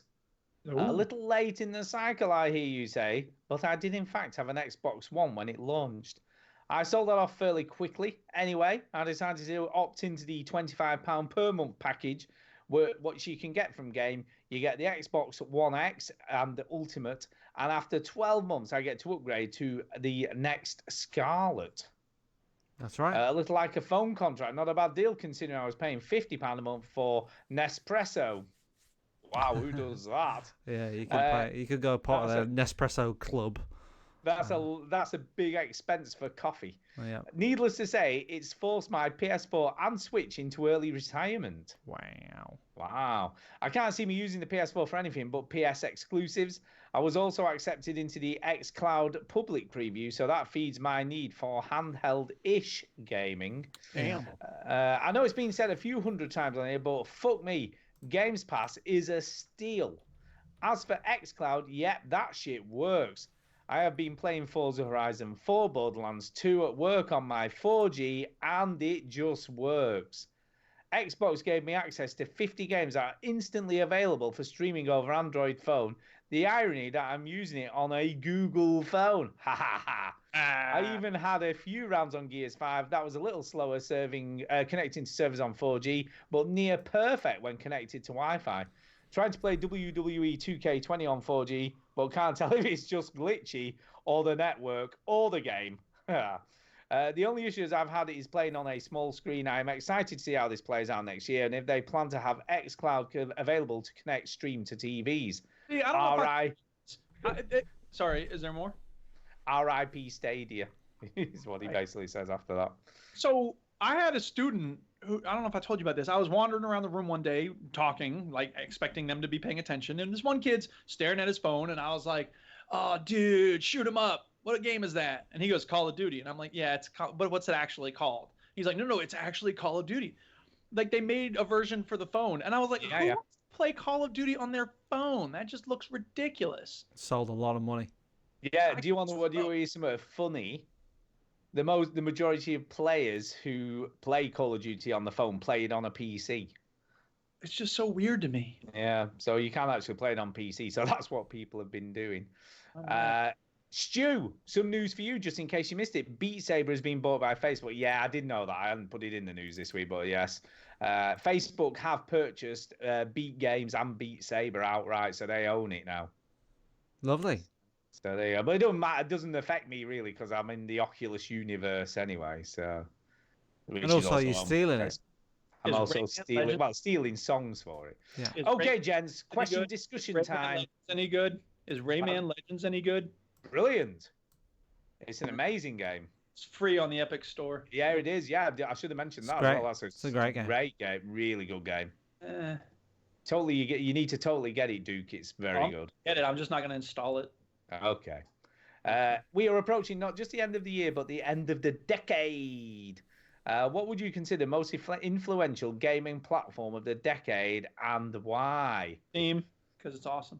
PC, PlayStation, Xbox, Nintendo, VR as a collective, Stadia, even though it's in early access beta, let's just count it. So, what would you say is the most influential gaming platform of the decade? Steam.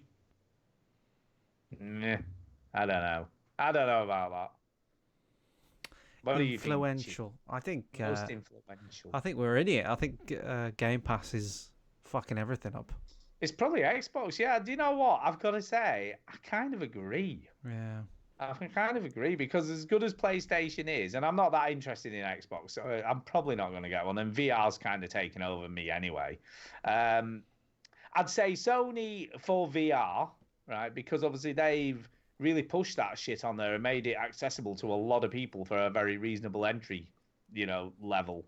So they're pushing the VR. I'm like influential platform.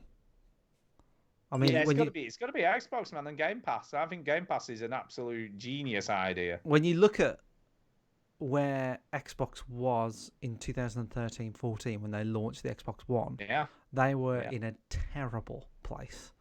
They were. They're coming out of this decade laughing. They're like full force, fuck everyone, and they're smashing it. And PlayStation have got the equivalent of the service. Everybody, when you argue about Xbox, it's like, yeah, but PlayStation has one. It's like, yeah, but no one fucking cares about it, right? No. You never hear anybody fucking using it, and anybody that does use it, it kind of works, but I don't know, there's nothing on there, right? It just doesn't seem to get talked about. And Game Pass, Microsoft keep fucking shouting about it, and they keep going, right, you can get it.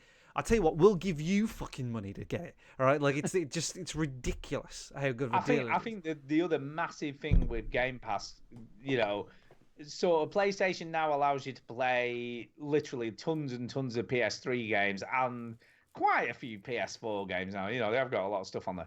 But Game Pass gives you day and date release of games that are sort of platform exclusive day and date when they come out. It's weird. Like Game Pass They're Game Pass kind of sneaked out, right? I remember when Game Pass came out and it was like, oh, there's this thing called Game Pass. And he was like, yeah, I suppose that's a good idea. And then it kind of crept up. He crept up, and there was, oh my God, all of a sudden. Started creeping up on you. All of a sudden, there are too many games on Game Pass.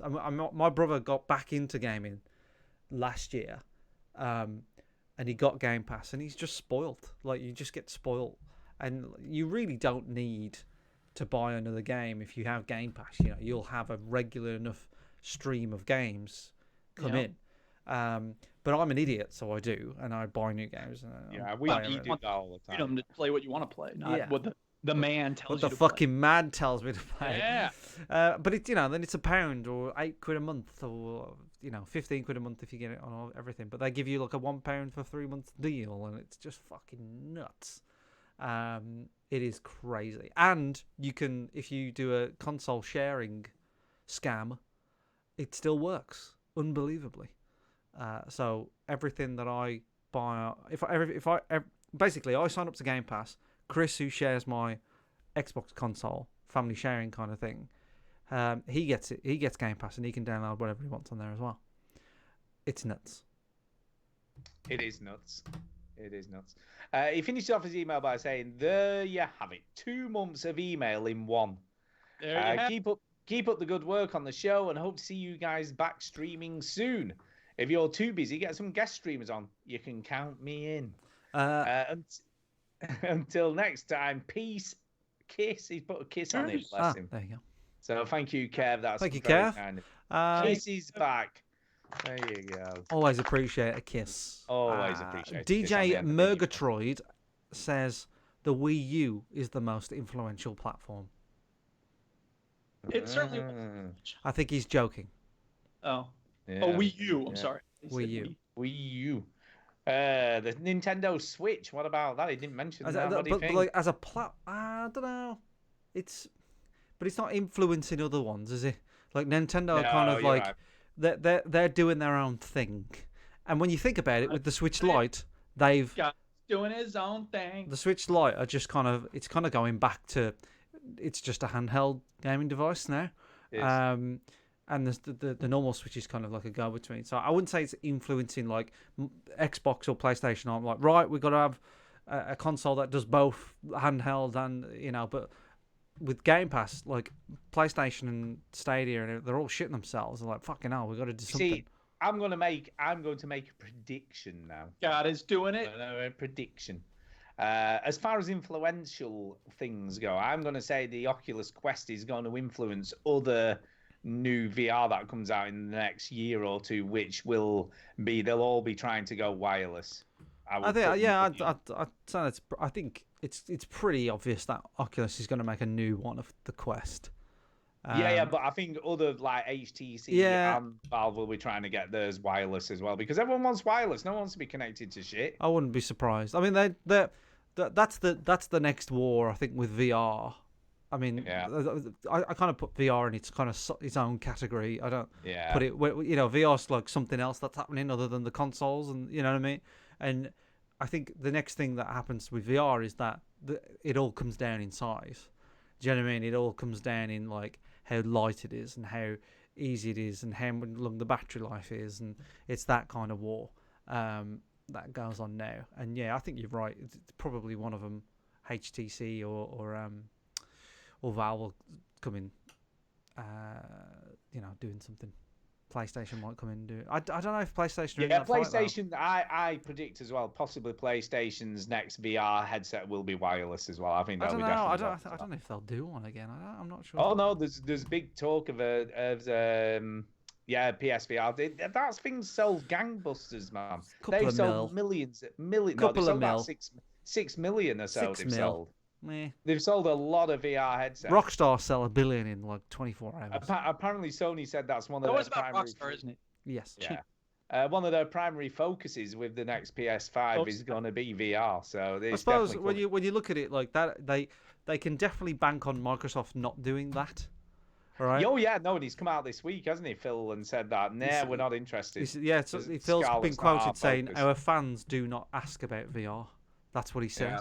Which is a very clever way of saying that's not what we're doing, right? So if you want to be, if you're Sony and go, well, if we compete with VR, we're not competing with Microsoft, we're competing with Facebook. Is that a fight that we want to go? PlayStation's a more sort of bigger brand for gaming than it is. Do you know what I mean? So they can get people in on the PlayStation 5 like they did with the 4 and get them in through the VR and offer the cheapest one. That's the most appealing thing about the PlayStation VR. It's the cheapest one. And it still is. I mean, the PSVR is very cheap. Very cheap. So if they can kind of, if they want to get on the cheap market, but there's always a cost. The cost is that it's wank. They announced, by the way, they'd sold 4.2 million on the 25th of March this year. So I'm guessing they're probably up to about 6 million now. That'll be a good guesstimate, I guess. They'll have sold a lot. They sell a lot over Black Friday because they reduce them. So yeah, there'll be a lot. I don't like the PlayStation VR though. I think it's shit. No, it's grainy. The tracking's a bit shit. It's not the best. The main thing is that it's VR. Yeah. And it's cheap. Mostly because it's VR. That's why I hate it. VR, really? Yeah, it's VR. Anyway, we need to do the quiz and get the hell out of here because we are going long. So 6 weeks to do the quiz. Yeah, quiz time. Here we go. Okay, first are we doing speak pipes or the quiz first? Oh shit, we've got speed pipes. So shit, this is going to be a long show. Uh, Let's do speed pipes. Do 'em. Speak pipe. It's the way to leave a message for us. That's my girl Jacinta. Teachers in the house. What? Hi Okay. guys, Jacinta here. See, I speak the way she speaks because we both, we're both teachers. We both got a high energy. Yes. Wow. I did trade in my JRPGs for Modern Warfare, and I am loving it. Yes. Modern Warfare. That's what I'm talking about.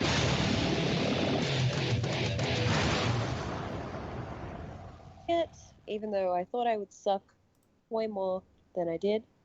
Anyway, I had a random story and a question. So I didn't really get into console gaming until like 2010. I spent most of my time before that playing World of Warcraft, which gave me some pretty terrible RSI. You can't just give up on the World of Warcraft. Repetitive strain injury, for those who don't know. So even though I have a really powerful gaming PC that was bought to me as a gift, I tend to gravitate more towards the PlayStation games because my arm doesn't hurt when I play them. That sucks. I'm sorry. Have you ever had a gaming-related injury? I guess is my question. Have you ever played so much that you are physically hurt? I have. I have learned how to control this behavior, but it took some doing. Yeah. So that's my story. Have you guys ever had a similar experience? Okay.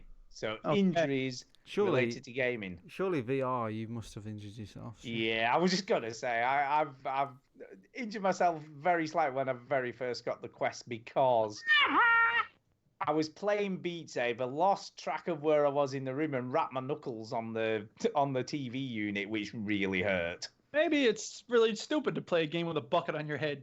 I know. And I've also smashed a lampshade, a glass lampshade in our living room. I managed to clatter and break. It's easy to replace a lampshade, I guess. Yeah, but I could have got broken glass on my head and stuff. Well, luckily I didn't. I'm glad. It was weird, right? Because I hit it, and I felt something, or I heard, more or less felt or heard something hit the floor, and I was like, "Ooh, shit! I broke my controller." And I lifted my finger off, and I broke the controller. There's this huge shard of glass next to my foot. Dude, Jacinta is live tweeting, except she's emailing me. She had the same experience with a student playing Call of Duty. Hilarious. Wow. So yes, there you go. I have had some minor injuries, nothing major, but I did wrap my knuckles and that did hurt. So there you go. Chidi, have you had any gaming injuries? I think probably the closest thing is playing too much that I give myself a headache or something. I get headaches a lot, and naturally I do the right thing and ignore them and hope they go away. Yeah. So take that tumor in my brain. So I brilliant. I just I think I play too much. I went to bed dreaming of Call of Duty the other day. Just the right. Yeah, I mean, I slept like a baby. I slept like a baby, shooting those people in the face. It was beautiful. Yeah, I think it's just, I think I just give myself headaches. I push myself a little bit too much, and I'll get headaches, and I get fuzzy-eyedness stuff. I think that's if I'm kind of lightheaded, dehydrated, and stuff. So maybe not physical injury, but I'm not walking enough, or I'm not drinking enough fluid, and things like that. So if Tara's out one of the evenings or something, and I'll play games all night, she'll come back and be like, "Have you eaten?" I'm like, "What? Food? What is food? I haven't eaten what food. What are you talking about? I don't even know what food is." Because Tara will go for 3 hours, and 3 hours to me is one tutorial mission in Red Dead Redemption. It's well, I haven't done anything. What are you talking about? What do I need to eat? All I've done is ride this horse into town. One mission. So all I've done is play 3 games of Call of Duty. It's ridiculous.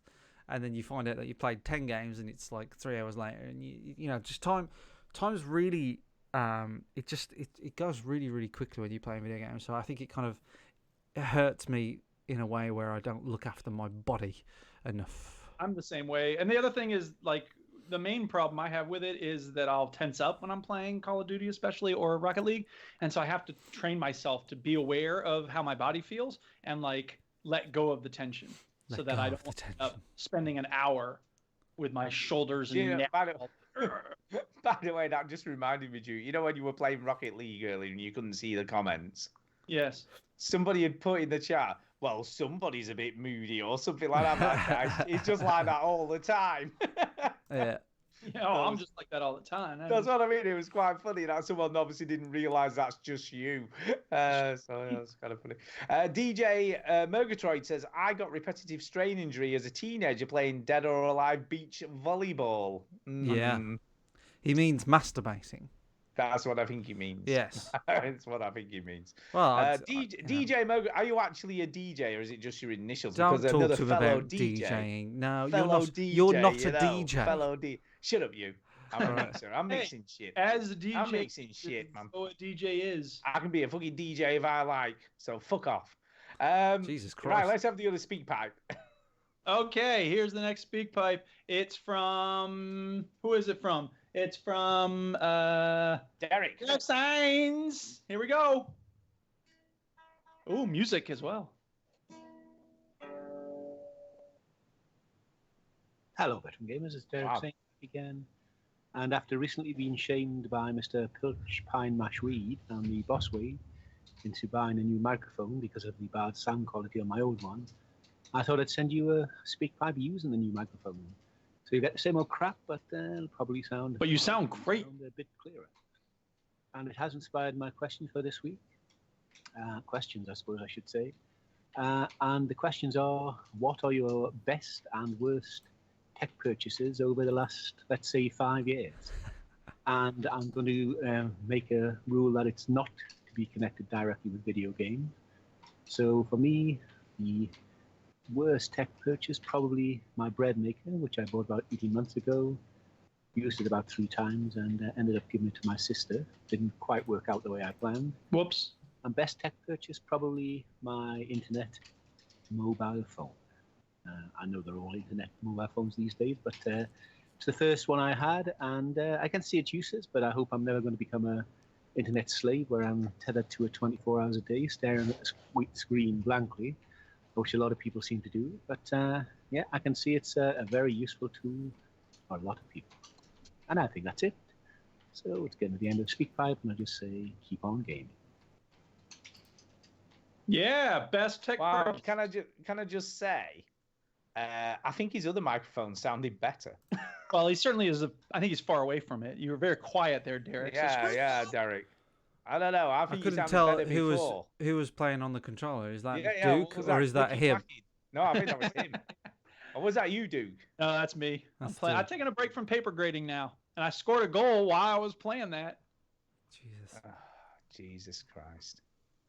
Anyway, yeah, worst tech purchase. I'm trying to think. I bought a lot of tech in my time. Let's see what my worst tech purchase was. I don't know. Chitty, what's your worst tech? I'm trying to remember what it's called. The thing that I bought. You was with me. Well, you wasn't with me when I bought it, but it was. Oh God, I was. Yes. That thing. The gimbal. Gimbal. So it's like it's not. It's a I remember your buyer's remorse with I've got to get rid of this shit thing. I've got to get rid of this fucking shit. I'm very it's like I think it's an Osmo Pro. I think it's a DJI. Let me find it. DJI Osmo Pro. Pretty sure it's that. Yeah. Yeah, it is. DJI Osmo Pro. It wasn't cheap. It's 320 quid. It's not. But see, the thing is, right? It's not a bad camera. It's a pretty good camera. So just for people that don't know, it's basically a camera on a gimbal. It's not a gimbal that holds a phone or anything like that. It's its own camera on a gimbal. The problem with it is a few things. Size, it's a bit too big. And then the battery life. It's very, very short battery life. So I took it to one EGX. And the quality of it, though, because I sold it pretty quickly, didn't I, Stu? You got rid of it almost straight away. And I bought an 80D, which I've also got rid of. But, I sold it pretty quickly. But when I went to edit the footage, it was really good footage. It was really, really well done, like well quality footage. So I was kind of like, it is a really good gimbal. It is a really good camera. It's just that it wasn't fit for purpose. It was the problem. So that is probably one of my worst. One of my favorite tech purchases is my Mavic Air, which is my little drone that I have that I took to America, and there's the new laws come out for people that own drones. You have to register them, so you have to pay £10 a year. Any drone that is over the weight of 250 grams, you have to register it with the CAA. And everybody was like, "Oh my god, this is fucking ridiculous." Well, the reason why they're kind of doing it is because if you crash your drone into a plane, there's a little number on it and they'll know whose it is. And then, but like when I went to America, you have to do this anyway. America have already got it done. So but it's $20 for 2 years. So it's the same deal. But for 2 years. So yeah, I did that when I went over to California. I registered my drone for 2 years so I could fly it over there. And now you have to do it as of this month, December. You have to do it. But DJI have just released a drone which is 249 grams, 1 gram less than the legal amount, and that one's called a Mavic Mini, and it's fucking tiny. And I don't have buyer's remorse of my drone because I've had it a year. I flew it in America. I wouldn't be able to do that if I waited for the Mavic Mini. But so I'm really, really happy with my drone. No buyer's remorse. About 800 quid. Used it a lot. Gonna use it a bit more. I wish I took it to Chester today actually because there was a beautiful sun by the river and everything. So I'm gonna take it to more places. But if somebody said to me, "What drone would you buy today?" It would be the Mavic Mini because of its size, and you can literally just throw it in a bag. It's like nothing. It's very, very cool. So those are my two, both DJI. I bought a Pocket as well, a DJI Pocket, which you've seen, Stu. You've seen yes, me I use. have. Yeah. It's okay. It's not my my other camera that I use, the Canon, the little mirrorless camera. Yeah. That is more steadier than the Pocket because it's got a fake stabilization. It's got like stabilization software that kind of stabilizes the footage while it's filming, which is better than the actual stabilization of the DJI Pocket. I'm sorry, I'm getting nerdy. I'm getting camera techie. I understood camera nerdy of those words. Yes. So basically, the camera that I bought, which has a gimbal, is less stable than the camera that doesn't have a gimbal. When the whole point of the gimbal is to keep it steady. It's quite ironic. There you go. Duke, any tech buyer's remorse? Not really. I think my life was easier when I had the headset doing the podcast. Now I got this fancy Yeti, but I don't really regret it. It's just that, I'm making a sacrifice of convenience for the sake of quality. So I hope people fucking appreciate it. Yeah, you sound beautiful, Duke. Oh, yeah. As always. I'm still trying to think. The only one I guess I've probably got more than this, but I bought the fancy controller for Elite Dangerous and used it once. So, the fancy. Oh yeah. Yeah. I can't think of anything. It's still here. It's sat next to me here. Oh on the really? desk. Yeah. Surprised you haven't sold. I sold my PlayStation 3 this week. I know you said. I saw that. I sold that. Wow. It sold for 36 quid. That's not too terrible. I didn't selling it for space, so didn't really mind. Other than that, I can't really think of anything that I've bought where I've thought afterwards, or I've never used it really. I'm kind of picky with what tech I buy. Yeah, exactly. I don't buy a lot of tech to begin with, so when I do, I'm gonna make sure it's good.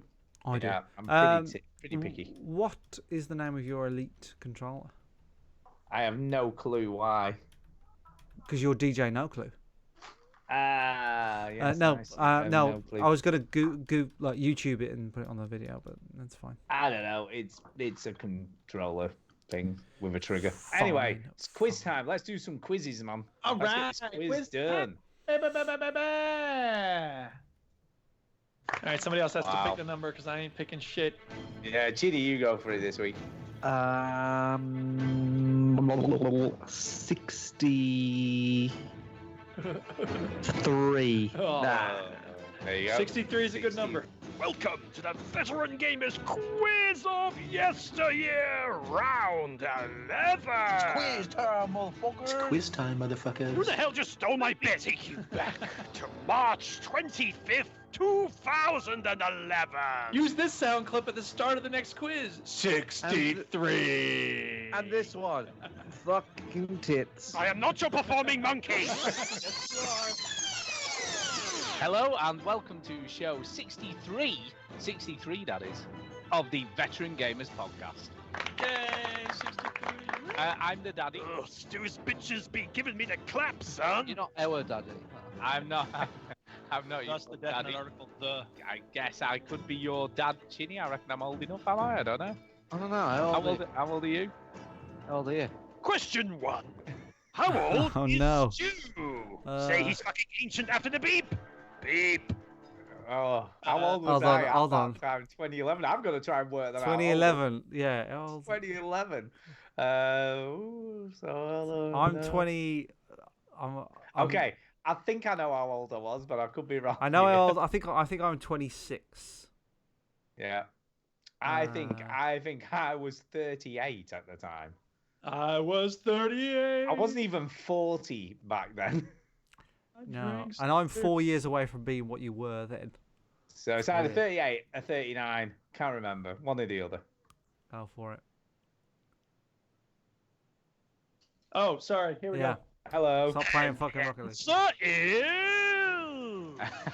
I'm 39, nearly.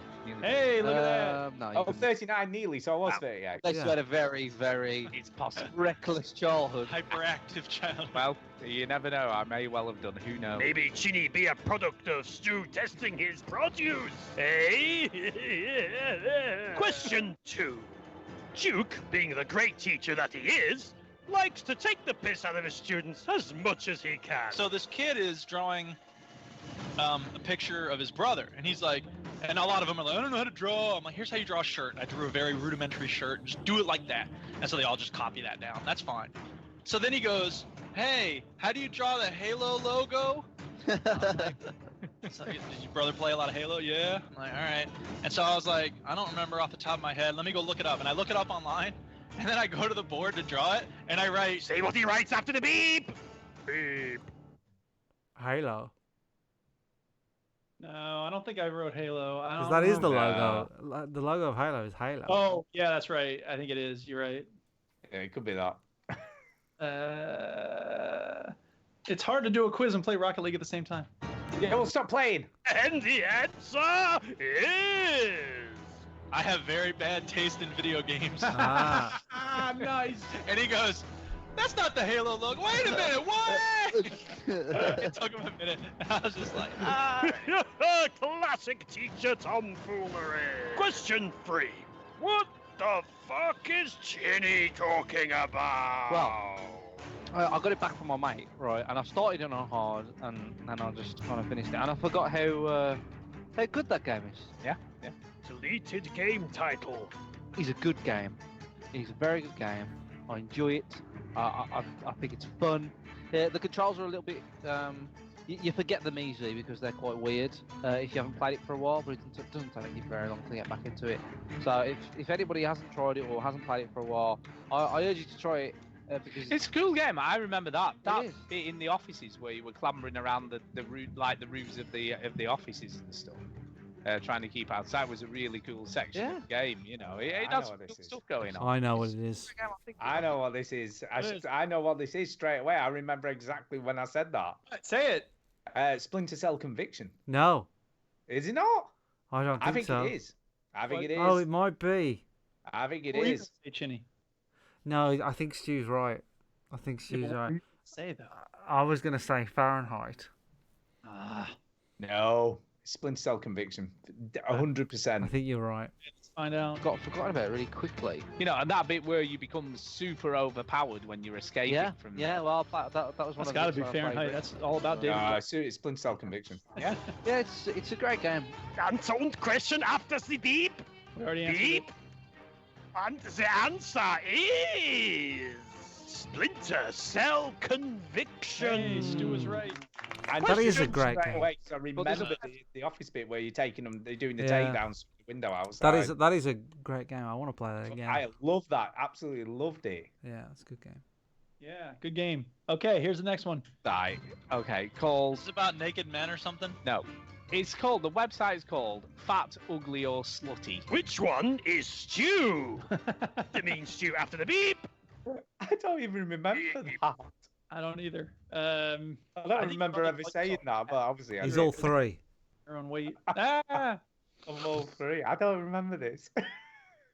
let's find out. Go. And the answer is... Stew is a beautiful person. Do not think of him as anything else. He's magnificent. The real question is, what is this and what relevance does it have to gaming? I know what it is. Oh wait, maybe I don't. Yeah, no, I do. I remember this. It's a website where guys go on. No, they're making fun of guys who are giving women a hard time because the assumption is if the women are playing video games, they must be fat, ugly, or slutty. I remember. I'd forgotten all about that, but I do now. You mentioned stupid guys and the awesome takedowns that the women did of it. Yeah, I do remember now. ATQ, ATB, beep, ATAI. But basically, this website is devoted to girl gamers or female gamers, and if somebody gives them abuse online, they can publicly name and shame them on this site. Oh, okay. So they're Far posting. than what I expected. So Yeah, that does sound exactly. So what they try to do is take a picture of the gamer tag and the message they've received, and then they post it up on here to sort of name and shame these people. nice. There's a name for people who abuse other people online, but I'm not allowed to say it on this podcast. Well, they're trolls. Because the word cunt is not acceptable. Oops. Question 5. What made Duke so angry he literally fucked off? Duke, That wasn't the one that was supposed to make me angry? No, you're going to get pissed off. I'm not going to... Go ahead. Let's just get to it. Let's just cut to the chase, shall we? Because I don't want to go through all of these. Yeah. Answer the question after the beep. Beep. Did I Me actually leave the show? Yeah. I think it Yeah, might it's have me been. reading a list of something. I can't Was remember it what the list like the E3? What's coming up or something? Oh like that? god, it could have been the list on a wooden floor or whatever it was. It might have Yeah, I been don't that. forget Yeah. bad about those, but maybe. Let's find. Maybe E3 And predictions. the answer is... Okay, let's go for these, right? Best story in a game. We've got Mass Effect 2, Fallout New... Don't. Yep. Duty Black Ops, No. Black Ops 2, Alan No. Wake, Heavy Rain. What do you think got best story in a game? I'm leaving the podcast if you tell me that's what it is. Heavy Rain got best. Oh my god. Heavy Rain. Sorry, Dick. It did. It did. Dick. He's gone quiet. I'm worried.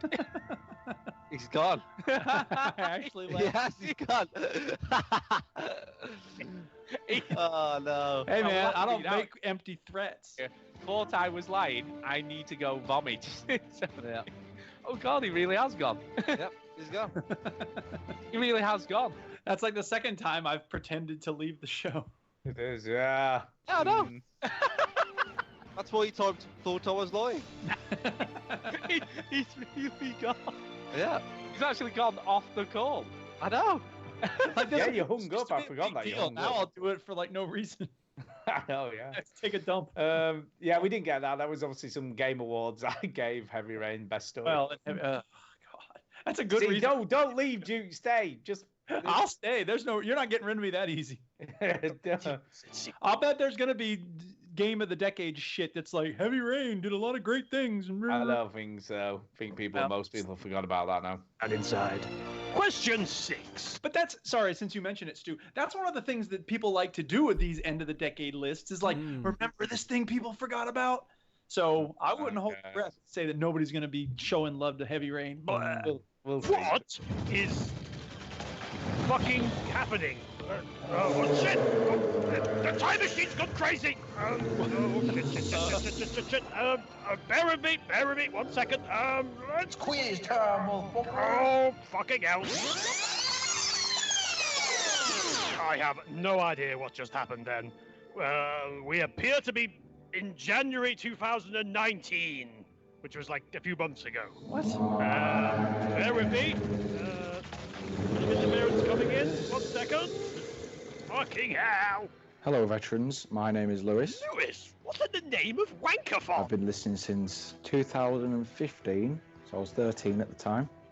Time flies. And my question for you is... Anyway, final email this evening is from Lewis, of course, and he says this: Hello, veterans. Hello. What was the question that I asked earlier this year? Ended up getting a whole episode based around it. Sounds a bit big-headed when I put it like that, but then again, it is a very important part of my life, that particular episode. There's some close ones. I mean, you got GTA 4, you got Call of Duty 4, you got Mass Effect 2.